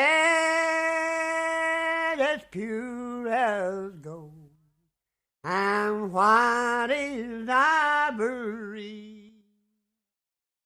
I can't come in, I won't come in, nor stay all night with you. That girl that I left in New Orleans, she will think that I proved untrue. And I'll put links to where you can find those recordings in the show notes. On to the second half of the episode. To chat a lot more about young hunting and her history with folk music, I was joined by singer and musician Hannah Sanders. Well, hello and a big welcome to In the Roud, Hannah Sanders. Hello. Hey, Matt. It's lovely to be here. Hi, I'm so glad you're here. This is yes, it's great that you're here. You know, it's. I'm excited. I'm excited and delighted. I don't think my parents have been as proud of me since I got to play croppers. I think this is when I said I was going to come on your podcast. They positively clapped their hands in glee. So thank you so much for having me. Does this imply that they know about my podcast already? Yes, they do. Yes. Oh wow! Okay, it definitely does. Yes. It's always nice to hear that people are listening to this. Yes. It's not just us weirdos that like it. No, it's parents of weirdos as well. Well said. Well said. How are you? How's things? Really good. Yeah, really good. I'm in that lovely place. Well, I was going to say lovely place. I'm in that crazy place between two tours. Ben and I just finished a little kind of round of the UK, which was fab for our new little record. And we're about to, next week is the start of the big, of course, Yuletide bonanza that is a winter union. So we're in a lovely bit where I get to just basically catch up on laundry and say hello to my own kids and that kind of stuff. So yeah, it's a nice point. It's a good point in the year this time. Excellent. Oh yeah, you're coming to Sheffield on the Winter Union tour. We are indeed. I will endeavour to be there. We'd love to see you. Lovely. I haven't seen one of your gigs, Winter Union gigs. I caught the first half of one about 6 years ago in Sheffield, I think. Yeah, that's a long time ago. And we're in our 10th year this year, Matt. Wow. It's pretty exciting. That's right. Yeah. I was trying to think of how long we've known each other, and I can't pinpoint to the moment we met. Actually, I'm normally quite good at that, but I can't. That's a great question. Because if listeners don't know, I was in the Dovetail Trio with Jamie Roberts, who is in Winter Union with you, and it must have been something to do with Jamie. Must have been festival. I've got a festival. Yeah, Cambridge Folk Festival. We did that with Dovetail Trio a couple of times. Maybe. And we played at Black Fen Folk Club once as well. Yeah. I mean, it's just generally around, Yeah, and I feel like when you I don't know. There's still on the folk scene. There are still people who particularly traditional singers and traditional instrumentalists. You feel like you know them before you know them a lot of the time. Like yes. I've heard your music. You've heard their music. Yeah. It's a lovely small scene, isn't it? I know, because I was thinking about this, thinking that you and I haven't really spent any time together. There's been like fleeting sort of, not ships that pass in the night, but like we've sort of met at festivals for like 2 minutes. Yeah. And then but then we've just talked for like the last 2 hours. Exactly. It's like we've actually in the end barely, in the grand scheme of things, we have barely spent any time together at all during our friendship. Yet every time we see each other, it's like you can't stop us talking. That's right. When I saw you at Sidmouth, I was so happy to see you. Like you were sat outside waiting to get into your session, and I was packing up like baskets and baskets of herbs and things, wasn't I? Just trying to help the poor volunteers clean up all the mess I'd made. Like, it was something, and I just said, "You can come in," and I was so happy to see you. I was so happy to see a smiling face. Oh, it was nice to see you as well. Before we get into the song, this week's song, give us a bit of Hannah Sanders' history, and in particular with reference to your musical upbringing, if there was one, and how did you come to folk music? Is folk music something you had thrust upon you, or was this something that you found? What's the story, Hannah Sanders? I love that. Was it thrust upon me? I mean, isn't it thrust upon all of us at some point? Shouldn't it be? Indeed, I yes. often say this gag that's like my mum used to say that folk songs are like salad. Nobody wants it, but it's good for you. And I think I really sort of grew up with that idea that, we should all have it. Well, it's kind of weird for me, I suppose, because when I was very little, I was deaf. I was quite profoundly deaf as a child. And so I couldn't speak, couldn't hear, but I could feel. So my mum taught me to speak by sitting me on top of a upright piano. She took all the front off it so I could feel it. And Wow. she would sing into the piano strings so I could feel it. And I still remember that. I really clearly remember like coming to language and coming to sound, because there were some sounds I could hear, but not very well, through music, through song. And then as I grew up, and I could often hear people singing, particularly women singing, better than I could hear them speaking, whether that was volume or that was pitch related. So my mum did a lot of singing. My mum was she was a young mum, and so I was raised by a single mum, and she had in the 60s and 70s she was part of the folk revival. She was a floor singer at Norwich Folk Club. She's full of all kinds of great stories about singers that she opened for and thought were rubbish, even they were famous. And she's got all kinds of, great stories. She was a phenomenal singer. And so I grew up with a lot of music, but I grew up with a lot of different kinds of music as well. My stepdad was a bass player and a rock and roll singer in local pub bands. And so there was a lot of music in my house, even though lots of the time I spent in relative silence. So I'm a hearing impaired person, so it's still a kind of it's still a way in which I feel like I communicate best. And I think maybe because folk music, I got to hear a lot of it. That just to be living in East Anglia, growing up in East Anglia, my friend Sally Hodgson and I used to trade verses of various ballads on the way to school together. That's what people did before the internet. They weren't playing games, or they were doing. And I think it was very much. I was a kind of oddball kid anyway, so it was just kind of part of the sea that I grew up in. I didn't have any musical training or anything. My mum cleaned houses so I could have piano lessons, like as when I was in my teens, and that was important that I had some piano lessons. I wasn't particularly good at piano, I hasten to add, and then I had some French horn lessons, and I was even worse at that. Could hardly carry the bloody thing. But when I got to my teens, I was very ill, and I spent a long time in and out of hospitals. And when I finally came out, I think my mum was so shattered. We started going, from me being ill, and I had two tiny brothers as well. And we started going on these long car journeys around parts of Norfolk. And my stepdad was a brass rubber. He loved brass rubbing in churches. And on these journeys, she would sing the old songs, and the whole family would sing along. And I know it sounds really trite and like we were some sort of on trap, but it's true. So she'd sing these songs and we'd all sing along. My little sister, who was like 8, and I was like 15, and my two tiny brothers, my stepdad, and we'd sing, and we found we loved it. Actually really loved it. And it was a really good thing. It was a really fun thing to do. We really enjoyed it.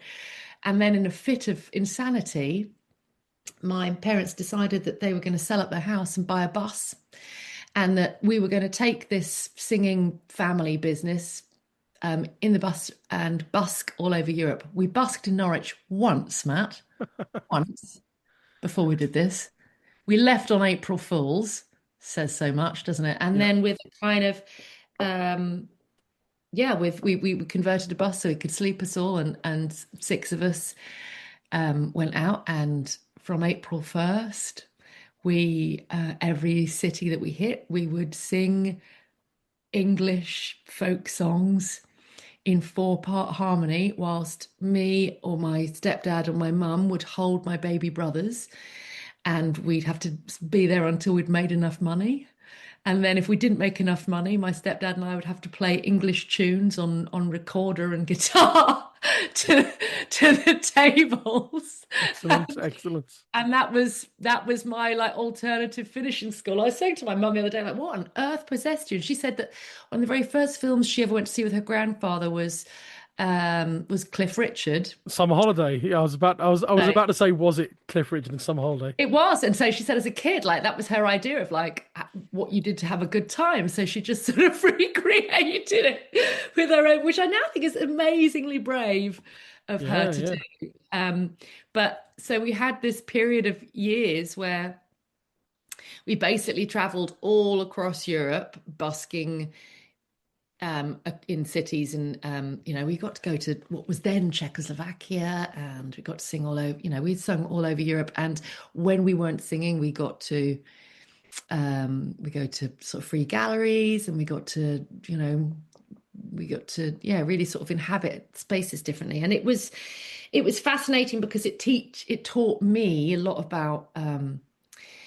about singing a cappella. That it had a capacity to move people in a way in which was really striking in comparison to people buskers particularly, who were at that point just starting to use amplification.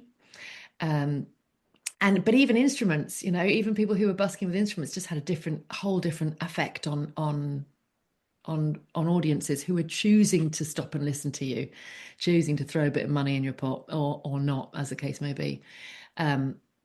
So I felt like I learned a lot there, and I was at that point where it was really it changed how I felt about music. I think it felt really real. When you need to make money from singing at people in order to eat. It makes a really dramatic. We're both working musicians now, right? So we still need to eat. In a slightly different capacity, yes, we still are singing for our supper.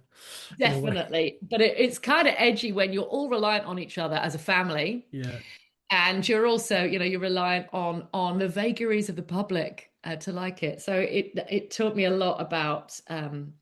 It colours my singing. And the choice of material and the things I like. And so I did that for a long time. When we came back, we got to do some festivals that I found harder. I found doing festivals of home formal gigs much, much harder. Where people were actually listening to you. Yeah. Genuinely, I'd get terrible nerves, Matt. I still do, but I got really, really terrible nerves. Like really like shocking. And because, with when it's just, when it's just singing, you got nothing to hide behind. Yep. It's when it goes well, it's brilliant. When it goes badly. And we often used to do that thing of turning up to a gig and people are like, oh, just voices, that'll be easy. And I used to be like, no, my mum would be like crying in the toilets. I was going to say the green room, like there was a green room. That's hilarious. Yeah. We did that for a bit. And then we went, we got some, we worked for English Heritage for a while. Oh, wow. Doing their they would like send us to these locations to sing at people there, which was a kind of better halfway house for me because people were still like roaming past and could ignore us if they wanted, but it also made from some I met some great people there, but often people would be like, what are you doing? This is weird. This is really weird. It was singing just songs. Well, it was just we were a very odd combination because you had 3 female voices and 1 male.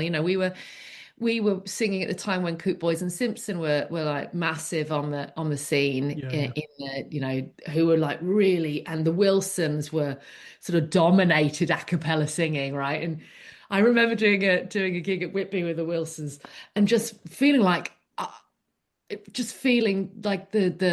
town, the country mice. As opposed to the city mice, they just seem like all right, guys, brilliant. You know, they were just this wall of huge male sound. Yeah, yeah. I mean, we just sounded like parlor music, I think, in comparison. So it was a really interesting. We learned a lot, I think. Still working, you know, still doing stuff on the bus. So that's kind of how I came up, and our choice of material was pretty much reliant on what my mum still having my mum's kind of cadre of songs that she'd sung as a kid herself. We had this like Bible, the Blue Book, that had all the songs, and it was a pretty eclectic selection. But yeah, that was how things began for me. And then I went off and tried to get a proper job and realized that was a rubbish idea. Oh God, no, proper job. Dear, oh dear. I know, no. I mean, just I think that's it. I think I had itchy feet. I think that's what the Yes. busking and traveling and singing and that did for me. Made a proper job very hard. Indeed. So then, yeah, Young Hunting, or Earl Richard in this case, for you, where does this song start in terms of your history singing folk songs? Can you remember this song turning up in your consciousness for the first time? Do you know, I love that question, Matt, because I often think how sometimes the songs, you've known them for so long, they become sort of part of your DNA. You can't remember when you didn't know them. You can't remember a time when you didn't know them. And this, I think, this and The Outlandish Night for me are the two sort of big ballads. I mean, it's hilarious, you know, the big ballads, big narrative stories that I have such a clear kind of visual narrative of. So, and I can't really remember when I knew it, but I know that I learned it obviously from my mum, and I know that she learnt it from a Norwich-based singer called John Morton, or a Norfolk-based singer called John Morton, who used to sing at a session at the Three Tons in Bungay. Very good. And he sung it as Earl Richard. And I don't know whether the version that my mum sung had a fantastic mondegreen at the end, which I now, so I wonder if that's a way of kind of threading it. I'm sure that Vic's probably mentions kind of threading it back to its original source, because there's that wonderful line of, I had an arrow in my hand. And then we used to sing as a family, and a bullfinch on a string. Yeah. Which now I think, a bullfinch on a string? Well, rather than, of course, a bow bent at the string, so it's one of those lovely mondegreens, which I think she learned from him, but I don't know where else that came from. So we started singing this song a cappella as part of our original busking set in the early 90s. So I know I must have been singing it around 1990, and then we made a recording of it on a cassette. And you have provided this. I have indeed. It's very exciting. I went back, I said to my stepdad, do you have that old reel? Do we still have the old Leaves of Life cassette? And he's like, I have digitized it to MP4. So marvelous. And you've provided this for the podcast. So let's hear a minute or so of that now. Earl Richard is a hunting gone as fast as he can ride. His hunting horn all around his neck, with broadsword by his side. He rode till he came to Milady's gate, and he tugged at the pin. There's none so ready as she herself to rise and let him in. Oh light, Earl Richard, she said, oh, light and stay then hide. We shall have cheer with charcoal clear and candles burning bright. Oh, I'll not light, I cannot light, and I'll not light at all, for a fairer lady than 10 of you is waiting now at Richard's wall. He stood down from his milk-white steed, he's kissed her rosy cheek. She had a penknife in her hand and wounded him so deep. Oh, lie you there, oh, lie you there, oh, lie and 10 of me will wait upon your coming home. And there we go. Thank you. That's the Duns on the cassette album Leaves of Life from 1996. Wow, fantastic. It hasn't been heard for a Brilliant. long time. Nice. So how old were you there, if you don't mind me asking? I was quite young. Yeah. Quite young. Quite young. Yes. So was I around then as But I well. am now, Matt. Oh, of course, yes. You know, Yeah, I mean, you can hear what I love about, what's fascinating to me to listen to recordings. And I know, lots of other musicians talk about what happens when when you record something. It's a kind of, it's a moment in time. It's never fixed. It's never finished. And we recorded that reel to reel, pre-digital was all done. So it was all done just at one take in the studio. And, I remember being in this, it wasn't a studio, it was like somebody's back garden shed. Fitzgerald's back garden shed, but it was his studio, but it wasn't a grandiose affair. But I remember you have to sing everything together. You have to sing there's no room for error. And at that point, that's where you start to realize that kind of busking particularly, or singing in the street, builds a particular kind of way of listening to each other and pitching to each other, rather than to the kind of ideal note. I'm doing air quotations that nobody can hear, but I'm doing that.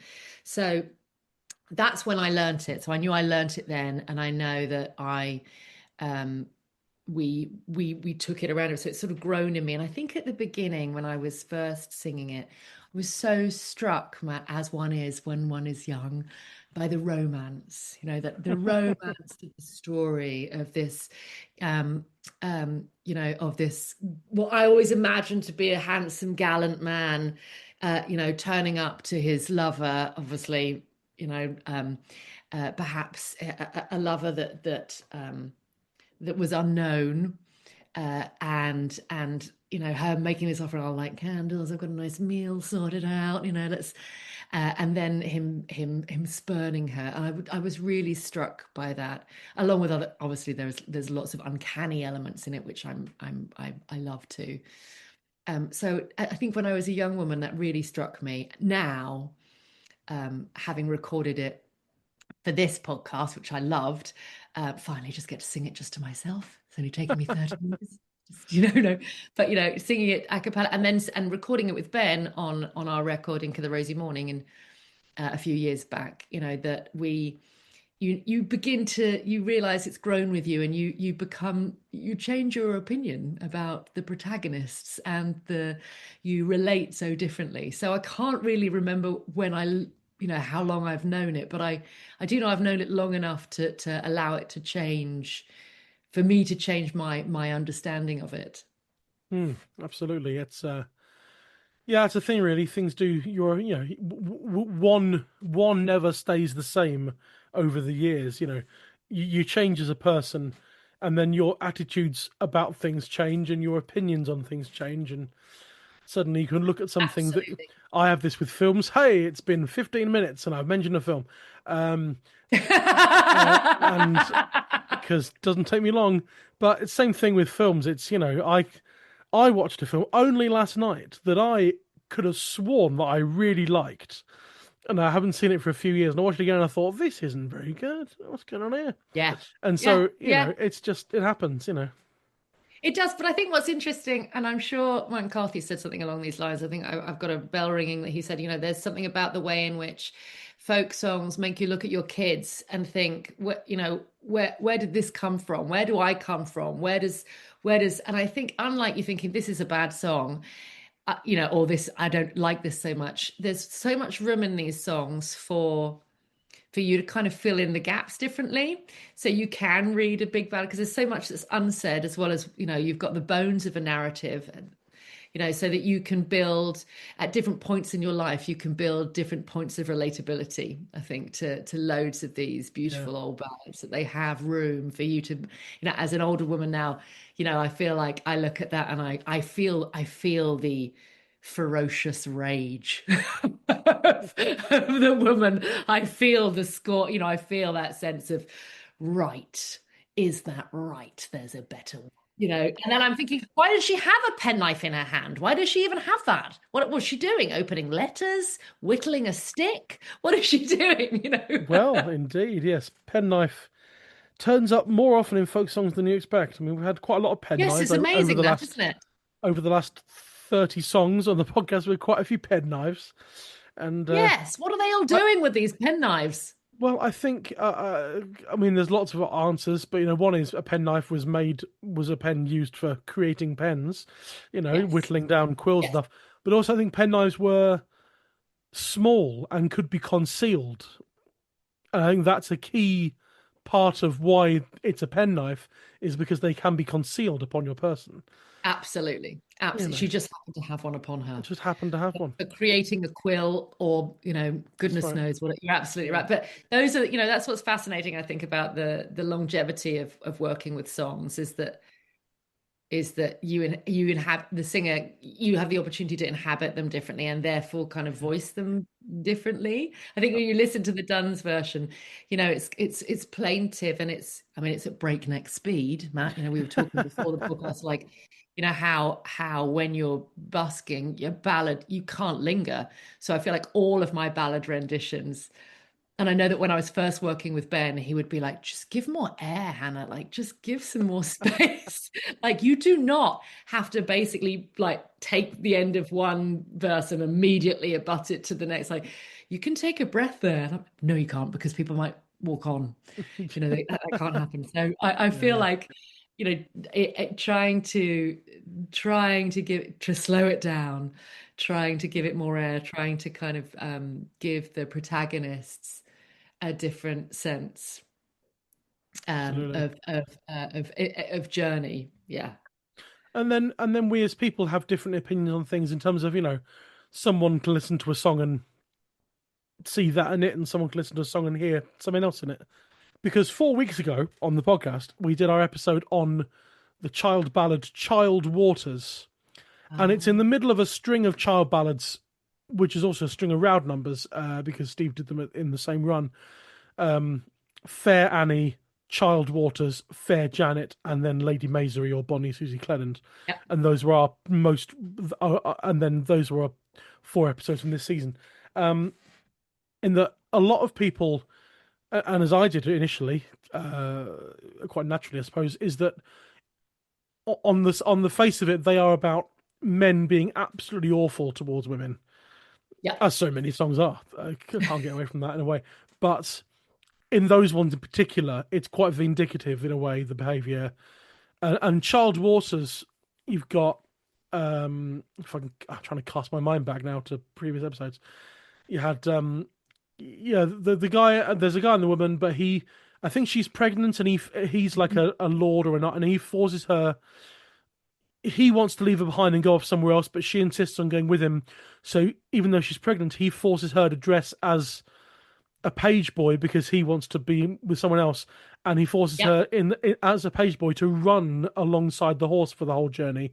And this is, on one aspect, this is quite dreadful attitudes and behaviour. But Judy Cook, our singer guest for that episode, sings the song because she thought, well, what a strong woman, because she did it. Yeah, absolutely. Absolutely. And I hadn't even considered that kind of slightly converse look at the song, but she managed all this in spite of everything the men were doing to her, which makes her an extremely strong woman. And I thought, oh yeah, of course. Yeah, absolutely. Yeah, I totally see that. And I think that's the same with Earl Richard in a way, and that there's, it's often, the other names, the false lady, like she's treated as the villain.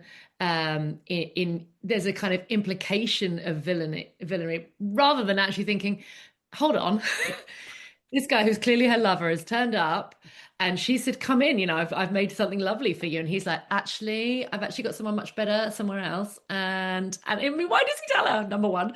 But the fact that he tells her, and then he steps down and kisses her, and she's the one who's enraged So yes, she does stab him, and we're not, that this is, but ultimately the rage is a righteous rage. I feel like there's justification. It's not, she's not the murderous intent, whilst obviously not to be condoned, makes sense in the narrative. It's understandable, isn't it? Absolutely, and I feel like we assume as well. Some maybe I've lived with this song for too long.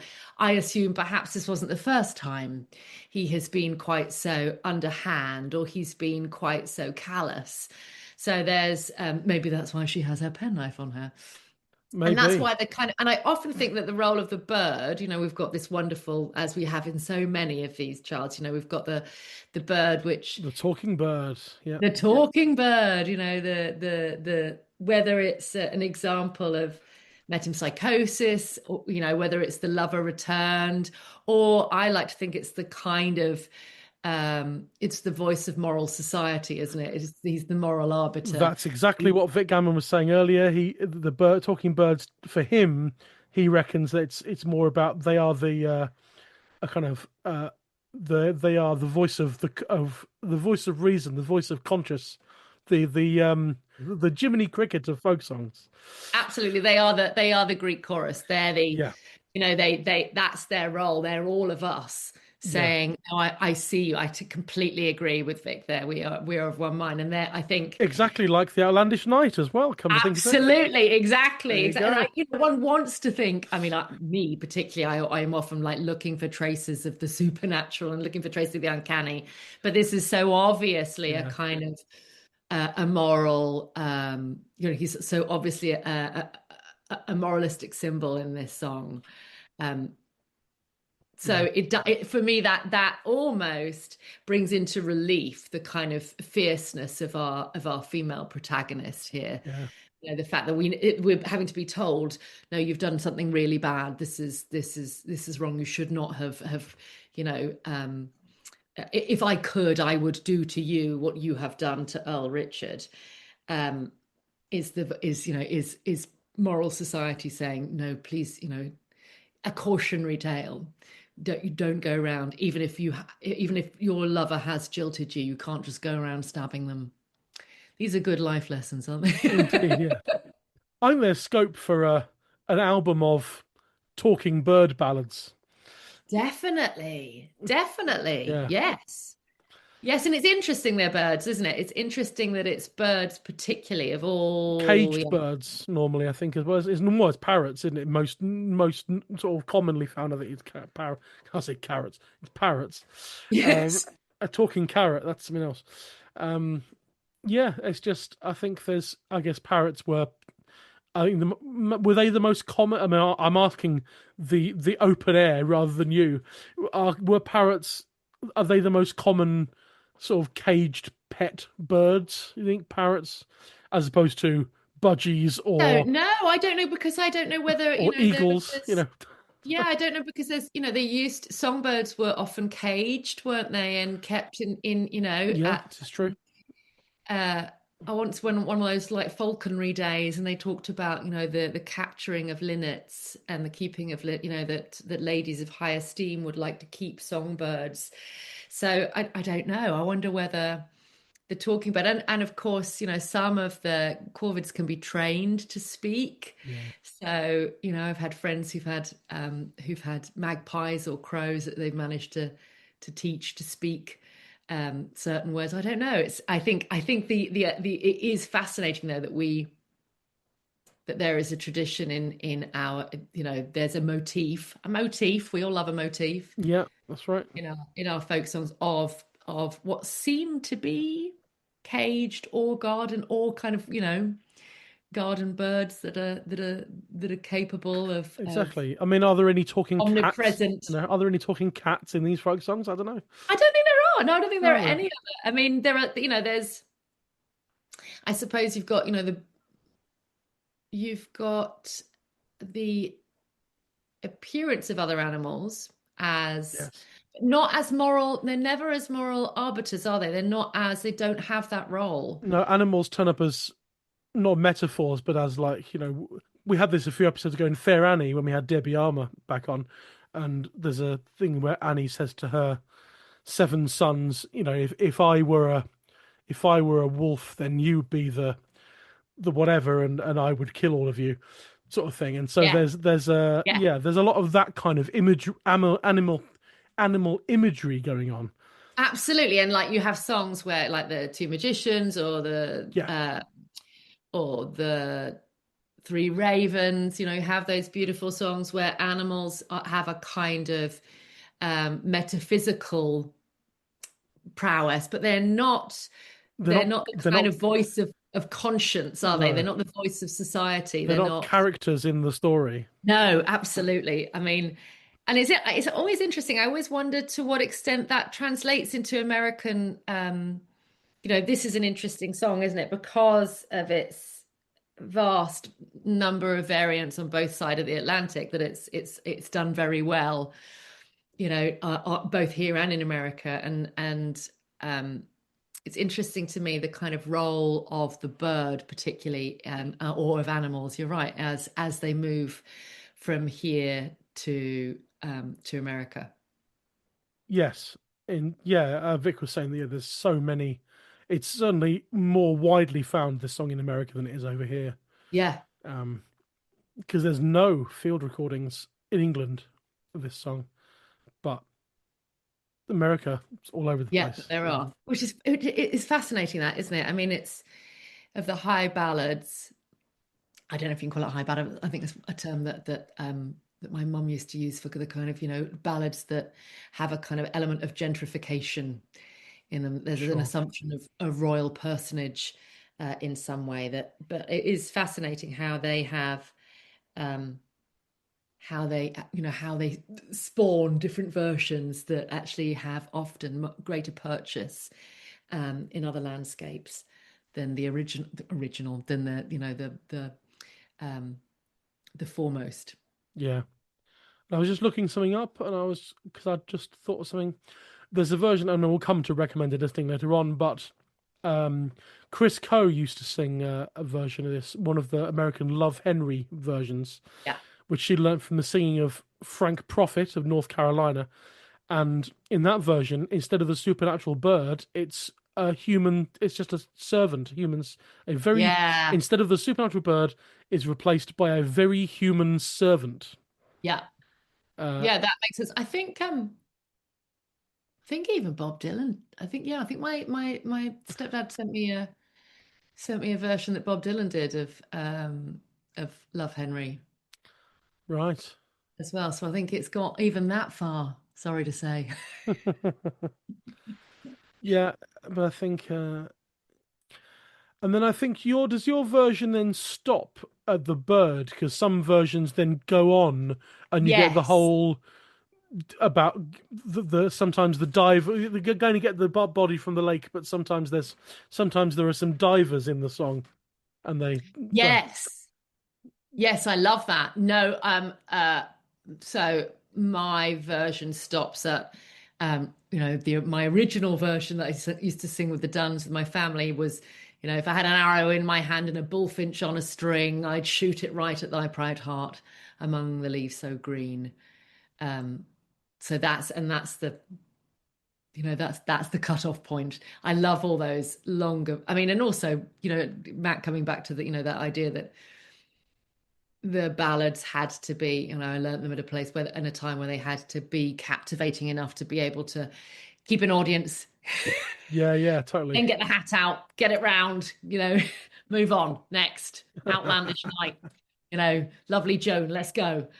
So, you know, there's, but yes, those are where there's the discovery of the body. Yeah, and at least the search and discovery of the body. The divers and the floating candles. And all that lovely stuff, right? Crazy, all that, lovely stuff. Yeah. Yes, there's those motifs that we, you know, see again, where you're right, where we learn of those uncanny lights in the water that give rise to acknowledging where the body is. Brilliant stuff. And then the body bleeding in the presence of the murderer and all that. It's just Vic was saying. Then another bird appearing and saying who did it. Yeah. Vic was saying, that yeah, this could very well be like a horror movie, like a video nasty. The content of this song is quite horrendous. Not horrendous, but it's quite horrific at times and quite extreme, you know. Yes. And as I said to him, I think it would make a better film poster than it would a film. So many film posters promise so much compared to what the film in the end delivers. But this song delivers so much and more, Yeah. as we Yeah, know. for sure. And For yeah, sure. Yeah, I love it. I still feel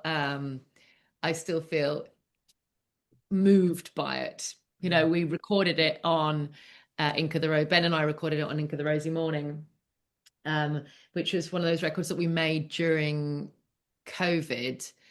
Well, that we kind of started to kind of plan during COVID, where we said, let's just do a kind of, we weren't even thinking about making a record. We just were like, let's just do some recording because we were so miserable because we didn't have any shows and, you know, the world had imploded. I remember those days. We remember those heady days. Yeah. And so we kind of locked ourselves in a house and just all the songs that we knew and we loved, but we'd never really sung out. So I'd not really, since Singing with the Family, I'd not, you know, decades had passed and I'd not really sung Ulrich. I'd listened to lots of other beautiful versions and loved it, but I'd not sung it. I don't know why, but maybe because it felt it was one of those songs that had such a strong memory for me. And so when we came to do it, we came to arrange it, and we were talking about it. Ben said, I said, it's so interesting that it has all these kind of American variants, but yeah, I lived in America. I never heard any of them at the clubs that I was in. But I'm very aware that it has, and that's at the point where Ben was like, well, let's do the accompaniment on the dobro. So there's a kind of, which is such a plaintive instrument as well. It's an American instrument, but it's a very plaintive instrument.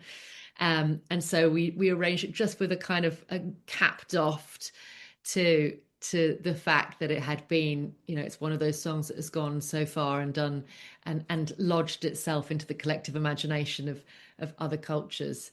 And so I'm proud of that version. It feels like at that point I kind of felt like I made it mine.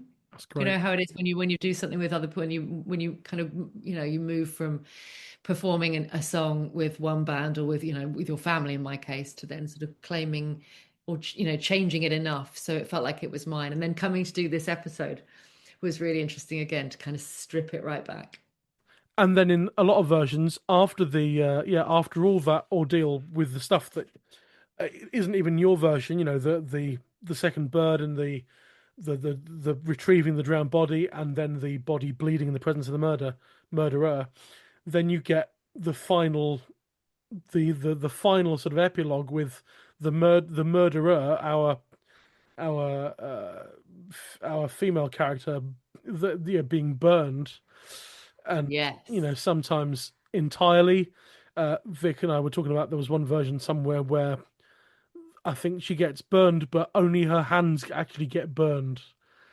Yes, those that committed the crime, the part of the body that commits the crime is what, you know, again, all these kind of ways in which the song signals the impossibility for redemption.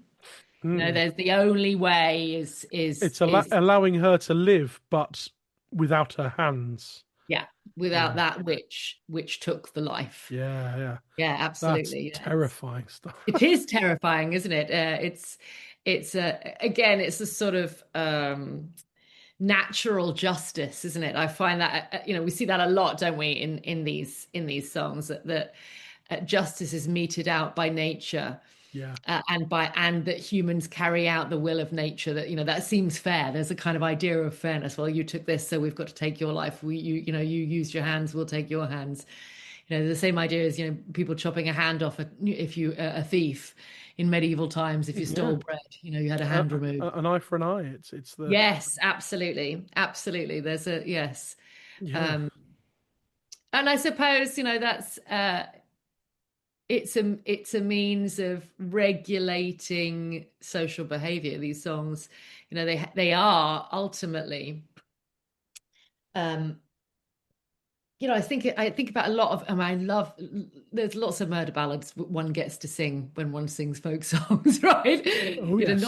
Very, very rarely, for me anyway, I seem to sing a lot of murder ballads. And we were just we were on tour this year. Ben and I have been chatting with audiences about the idea of the cautionary tale. How whilst there's something gory and difficult in the accounting of violence, um, uh, and the detail that the songs give.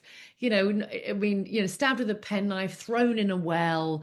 There's a level of reportage that I think is really fascinating. But that's all given in order to um, I feel like it's a kind of educational, moral education to give us like, don't, make good choices. Don't do these things. Don't try. A guy who's like going off and seeing loads of other women is not probably a good guy and might lead you to do something you're going to later regret. These are still things we're still trying to make sense of today, right? These are still, Yeah, absolutely. there's still kind of issues we have not learned and we're still dealing with. So I think that's why, again, to go back to what I was saying about how you grow as we grow as singers with these songs, the emphasis that the narrative takes within us alters. So I see that now. I see it. I have sons. You want your sons to be upstanding, righteous chaps. That's always the hope, isn't it? So you look at someone like Ulrich and you're like, don't do that. Yeah, exactly. A lot of these songs are, well, I say a lot of these songs are, hundreds of years old, all these old folk songs. And just goes to show you that human nature hasn't really changed. Absolutely. And it sounds kind of trite, doesn't it? And Yeah. to say, oh, that it hasn't changed and we still need this. But actually, I think that's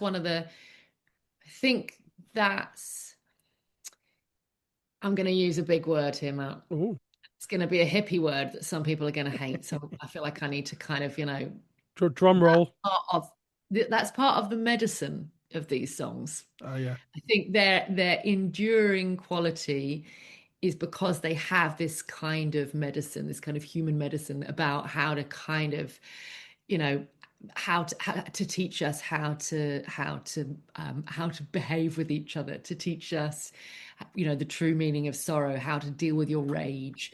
As you say, all these kind of common problems of common people, whatever social class, whatever, this is the stuff we're all dealing with all the time, which is why it's still so relevant. I feel like, Earl Richard is one of those songs where whilst it does sound like it's set, in the wonderful green rolling countryside of England with, amongst the gentry, it could just as easily be located in Brixton.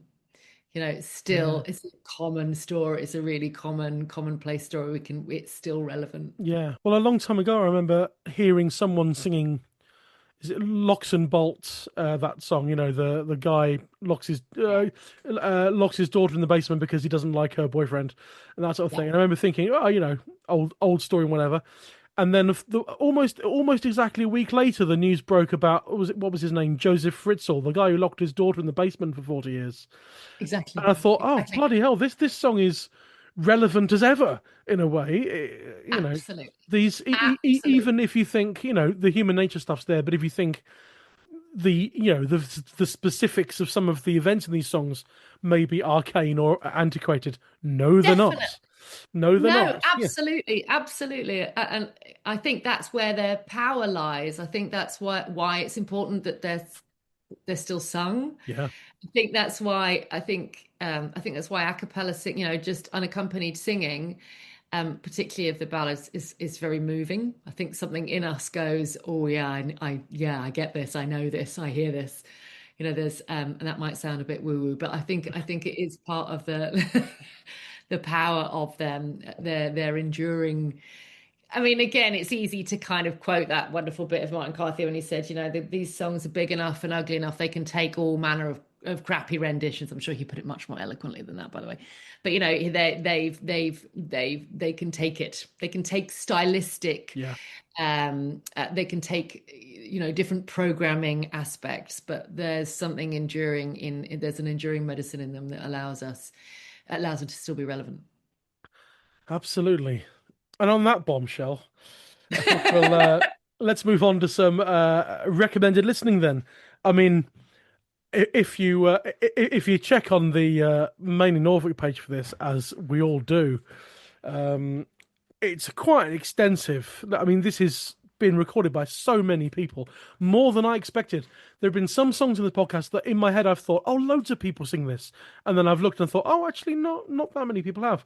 And Yeah. this one, I thought, this isn't. I mean, I've heard quite prepping this episode. I've heard quite a lot of versions, but over my time as a folk singer, if you want to call me a folk singer, then I have not heard that many renditions of Young Hunting. But it turns out what I've heard more is American Love Henrys and Absolutely. more Earl Richards than I have Young Huntings. But it's all the same song. Absolutely. But Yeah. nevertheless, I thought there wasn't much on this one. Turns out, pretty widely sung. Absolutely, So many. absolutely. Yeah, that's fascinating. Like we were talking before you hit the record button about like the versions that we liked, and you were asking me like what what were some of my go-tos, and um, this is again one of the very first songs I remember listening to Nick Hennessy, the storyteller and folk singer, with a beautiful voice. I remember listening to him sing it in a roundhouse in North Wales in the mid 90s, and I knew the song, but then to suddenly hear it told with sung from a man's perspective, from a man's voice, again unaccompanied. And I know that he recorded it with Serious Kitchen, I think, back in the early noughties, but he'd sung it and it was part of his rep for a long time. And because it's one of those, for a storyteller, there's such richness in it. And that's an album called Tig from 2002. Excellent, thank you. Because Serious Kitchen was Nick Hennessy and Vicky Swan and Johnny Dyer. That's it. Lovely people. Yeah, all great people, all fantastic musicians, and his singing is really is splendid. And then I was thinking about like we were saying about the sort of different versions, different tonalities, different I think I liked Nick because he was the first man I'd ever heard sing it and deliver the song in that way. And I'm pretty certain I heard Frankie Armstrong sing it many moons ago, probably in the early 90s. I've got a recollection of her singing it. Yeah, Frankie, I think, sang the one called "The Proud Girl," yes, which I think is. I mean, it's only A.L. Lloyd otherwise, so I think it's one of A.L. Lloyd's kind of concoctions in a way. Yes, nicely put. Yes. But in terms of the other female singers I've listened to and I love Karen Casey's voice. I think she's an exquisite singer, and she's Irish, so she's Irish, and she sings a version of she sings The False Lady. Right, And it's delivered beautifully. I think with John Doyle accompanying. And then I was thinking, well, and there's Iona Fife, of course, who gives to me her version of Earl Richard is really familiar in that, she likewise her version is really has great pace. It's got great drive. It's got kind of drama. It's got real verve. So there's as you say, there's so many singers. Like Nancy Kerr does a beautiful version. Like there's lots. I think we were talking about Brian Peters. I think does a version. Maddie Pryor, of course. Maddie Pryor's. Yeah. There's lots of beautiful renditions of all the different variants. Those are the three though that really, when I was thinking about it, that I think sort of stuck out in terms of they felt like they were either familiar to me in their delivery, or moving in how different. Yeah, and a few I've got to recommend. I think the first time I heard this song was probably Spies and Bowden, the two Johns. It's on their first album, Through and Through, in 2001. And I remember being quite taken aback by it because basically, I didn't hear the album when it came out. I was 12 when it came out, but Younger than you are now. Younger than I am significantly. But I came to it not long after, I think around the time their second album came out in about 2003 or 4, I was into Spies and Bowden, so I went back to the first album. But I hadn't really. This was still the first album of theirs I'd heard, and the first track is Rambling Sailor, upbeat, really lively, and the second track is Watchdog Coconut Dance, which is really lively tune, and then track 3 is Earl Richard, and I just thought these are two young people, older than me at the time, and still older than me now, but these are two young people on the folk scene performing these songs in a really lively, upbeat, punchy way. But it's the first time I'd come across people like that doing that kind of thing, but doing a slow song. And it really took me aback that this was a slow 6-minute ballad they were doing. It just caught me off guard, and I think it's absolutely fantastic. And if Bowden's listening, he sometimes does, bring it back into the duo set, will you, John? I'd love to hear you do it again. It'd be fantastic. But yeah, nudge. I'll send it by carrier pigeon. He lives 20 minutes drive from my house. I'll send it by carrier pigeon. But anyway, Spies and Bowden. Yeah, John Bowden said, talking birds are not uncommon in traditional ballads, but this one is unusually moral and immune to bribery, a stark contrast to the behaviour of the human characters. Which is basically, what we were saying about the conscience and everything. Yes. Yeah. Humans not immune to bribery. Other versions, though, I mean, almost the OG original. Sorry, this is youth speak. The OG recording on the Folk Revival, I think, is 1969. Tim Hart and Maddie Pryor, as you mentioned, it's on their second album, Folk Songs of Old England, Volume 2. And I've only just really I've heard of those two albums, but I'd never actually listened to them until in the last sort of month or two. And I'm astonished at, how much of people's common repertoire is on those two albums. Obviously, those two found these songs and sang them, and everyone's singing them all still. It seems to be a real, almost ground zero for a lot of really popular folk songs. Yeah, absolutely. Yeah, it's astonishing, including Earl Richard. What a way to bring it back. Brian Peters, I mentioned, sings a version on his album Links from 2001, which is, you can always trust Brian to knock it out the park with an epic version of a song. Absolutely. Well researched and well sung, as always. Nancy Kerr and James Fagan, very good friends of mine and yours and everyone's.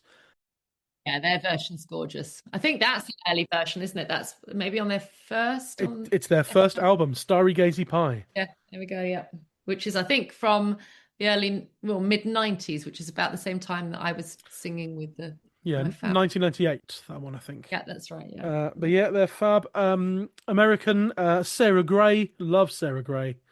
Yeah, we love Sarah. Yeah, she's that's an album of hers from 2009 called Sandy Boys, with her on it, and Kieran Means, her son, and Ben Paley, one of the best fiddlers in the country. Yeah. And Young Hunting is on there. Tony Rose, of course, was the second person I think to do it, because it's a year after Tim Hart and Maddie Pryor. He made Tony Rose's debut album. It's called Young Hunting. And so that's a year after Tim Hart and Maddie Pryor. But always, if you are lucky enough to be able to track down copies of those Tony Rose albums, then well done you, and listen, they are fabulous.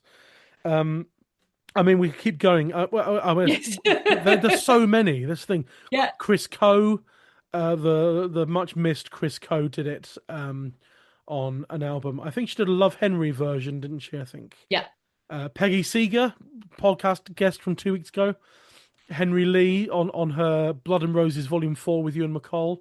June Tabor sang Love Henry on an album in 1990. Martin Simpson in 2005 on Kind Letters. Lucy Farrell from the Furrow Collective, the only Furrow Collective member not been on the podcast so far. I'll determine to right that wrong at some point. Interesting things like the English Country Blues Band. You don't hear them anymore because they don't play anymore, but they're fabulous. This is Ian Anderson, who was the editor of F Roots magazine for a long time, and Chris Coe sometimes, with Maggie Holland on bass a lot of the time, and Rod Stradling on Melodian, and they did some blues numbers and some folk songs in a bluesy style. Yeah, nice. And I've seen footage from the 80s of them singing "Loving Henry," which is this song. And so nice bluesy stuff on a DG Melodian. It's not my sort of thing. And Granny's Attic in 2016 did "The False Lady." And yeah, I could go on and on, but we'll stop there. There's plenty, and I'll put a list in. Well, it will continue, won't it? I mean, that's the wonderful thing about this song. I feel like, there's it's going to continue. It's obviously, it's not. I don't see it being one of the ballads that loses its life. I think because some versions go on past the bird into all the extra Absolutely. stuff, and then you've got 3 versions of the song. Effectively, you have Young Hunting, Earl Richard, Love Henry, The False Lady, and these sort of things. I think people's interest in this song will never stop because there's so much variety to it. Absolutely. But yeah. Brilliant. Well, we'll leave things there because because we should. But yeah, this has been really. It's been lovely to have you on. It's been really. I've absolutely loved chatting, Matt. Thank you so much, and it's such a pleasure to just be able to spend time thinking about one song. I've had this discussion with a lot of guests. We normally, I've said this on the podcast before, so listeners will have heard me say this, but we as singers on the folk scene, we only really get to research the song enough to do an introduction in a gig and maybe a little extra for the sleeve notes on an album. Yeah, absolutely. But that's it, really. Yeah, absolutely. And it's only when and you sing it until it becomes your DNA, until you can't bear it anymore and you never want to hear it again. But it's actually really lovely to have the opportunity to kind of to dwell on your one's history and life around a particular song. So thank you. I've really loved it. It's my pleasure. It's great to have you on. And where can I know you're going on tour with Winter Union in a week or so. We are indeed. We're doing the Yuletide Bonanza through December, and then I believe Ben and I have just a couple of shows early in the spring in March. I think we're at King's Place in London. Just the final shows for our new record, The Strangers Share. So I'll be out and about there. So you can always find me at the Black Fen Folk Club in Cambridge. Lovely stuff. Are you on social medias as well? People can find you. Oh yes, I'm on that. Yes, I'm on social media. I'm on Facebook as Hannah Sanders, and I'm on Instagram as Hannah Sanders and Ben Savage. Lovely stuff. And we'll leave things there. I hope we can get you back at some point. We'll definitely see if we can have you back on with the podcast. The order of songs is predetermined by Steve Roud. But yes, he's done that work for you, Matt. So blame him. But on the Patreon, you can come on and pick 3 songs of your own choosing. Well, that sounds really But it will be great to have you on in some capacity at some point in the future. But until then, Hannah Sanders, thank you very much. Thank you, Matt. Richard is hunting gone as fast as he can ride, his hunting horn all around his neck, with a broadsword by his side. He rode till he came to my lady's gate, and he turned at the pin. There's none so ready as she herself to rise and let him in. Oh, light, Richard, she said, oh, light and stay the night. We shall have cheer with charcoal clear and candles burning bright. Oh, I'll not light, I cannot light, and I'll not light at all, for a fairer lady than 10 of you is waiting now back at my hall. He stood down from his milk-white steed, he's kissed her rosy cheek. She had a penknife in her hand and wounded him so deep. Oh, lie you there, oh, lie you there, oh, lie you there till morn. A fairer lady than 10 of me will wait upon your coming home. She's called her servants one by one, she's called them two by two. I have a dead man in my bower, I wish he were away. And one has taken him by the hand, and the other by the feet. They've thrown him down in the deep draw well, full 50 fathoms deep. Then up and spake a pretty bird that sits in yonder tree. Go home, you false lady, and pay your maids their fee. Come down, my pretty bird that sits in yonder tree. I have a cage of beaten gold that I will give to thee. Go home, you false lady, and pay your maids their fee. For as you've done to Earl Richard, so would you do to me. If I had an arrow in my hand, or a bow fletch on a string, I'd shoot it right at thy proud heart, among the leaves so green.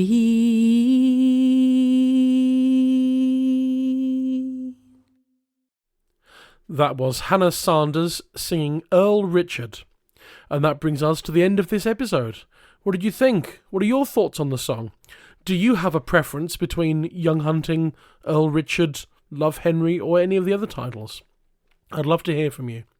If you'd like to get in touch, feel free to drop me an email at intheroud@singyonder.co.uk, intheroud@singyonder.co.uk, or visit the podcast on various social media platforms.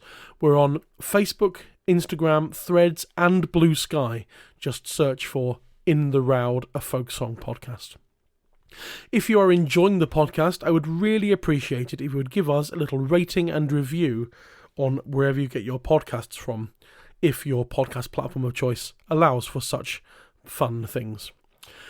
That really does help the podcast to surf the algorithm waves and reach a wider audience.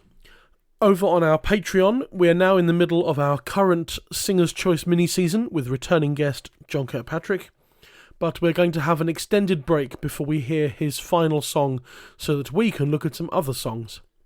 If you feel so moved to support the podcast financially, then please do head on over to patreon.com/intheroud, and you can sign up for either £5 or £10 per month and receive regular bonus content. We're swiftly approaching our Carols mini-season, 'tis the season and all that, but for this week's Patreon episode, we're looking at the Roud number linked to this year. This is a new, effectively one song per year mini-season called This Year's Song. So this time we're looking at Roud number 2025. It's a nautical song called I'm Afloat. This song has links to the music hall, and so my guest for this episode is folk song and music hall expert John Baxter. Sign up to hear this and more at patreon.com/intheroud. In the Roud is a media partner to Veteran, the traditional music label. Although this week's song does not currently feature on any of their releases, you can find details of their extensive catalogue on their website, veteran.co.uk. That's veteran.co.uk. One last huge thanks to this week's guests, Vic Gammon and Hannah Sanders. Join me next week for episode 8. We'll be looking at Roud number 48, which is Child Ballad number 75, the song called Lord Lovell. My history guest will be Steve Gardam, and my singer guest will be Moira Craig. Until then, that's it from me. Stay safe, be well, and I'll see you next week in the Roud.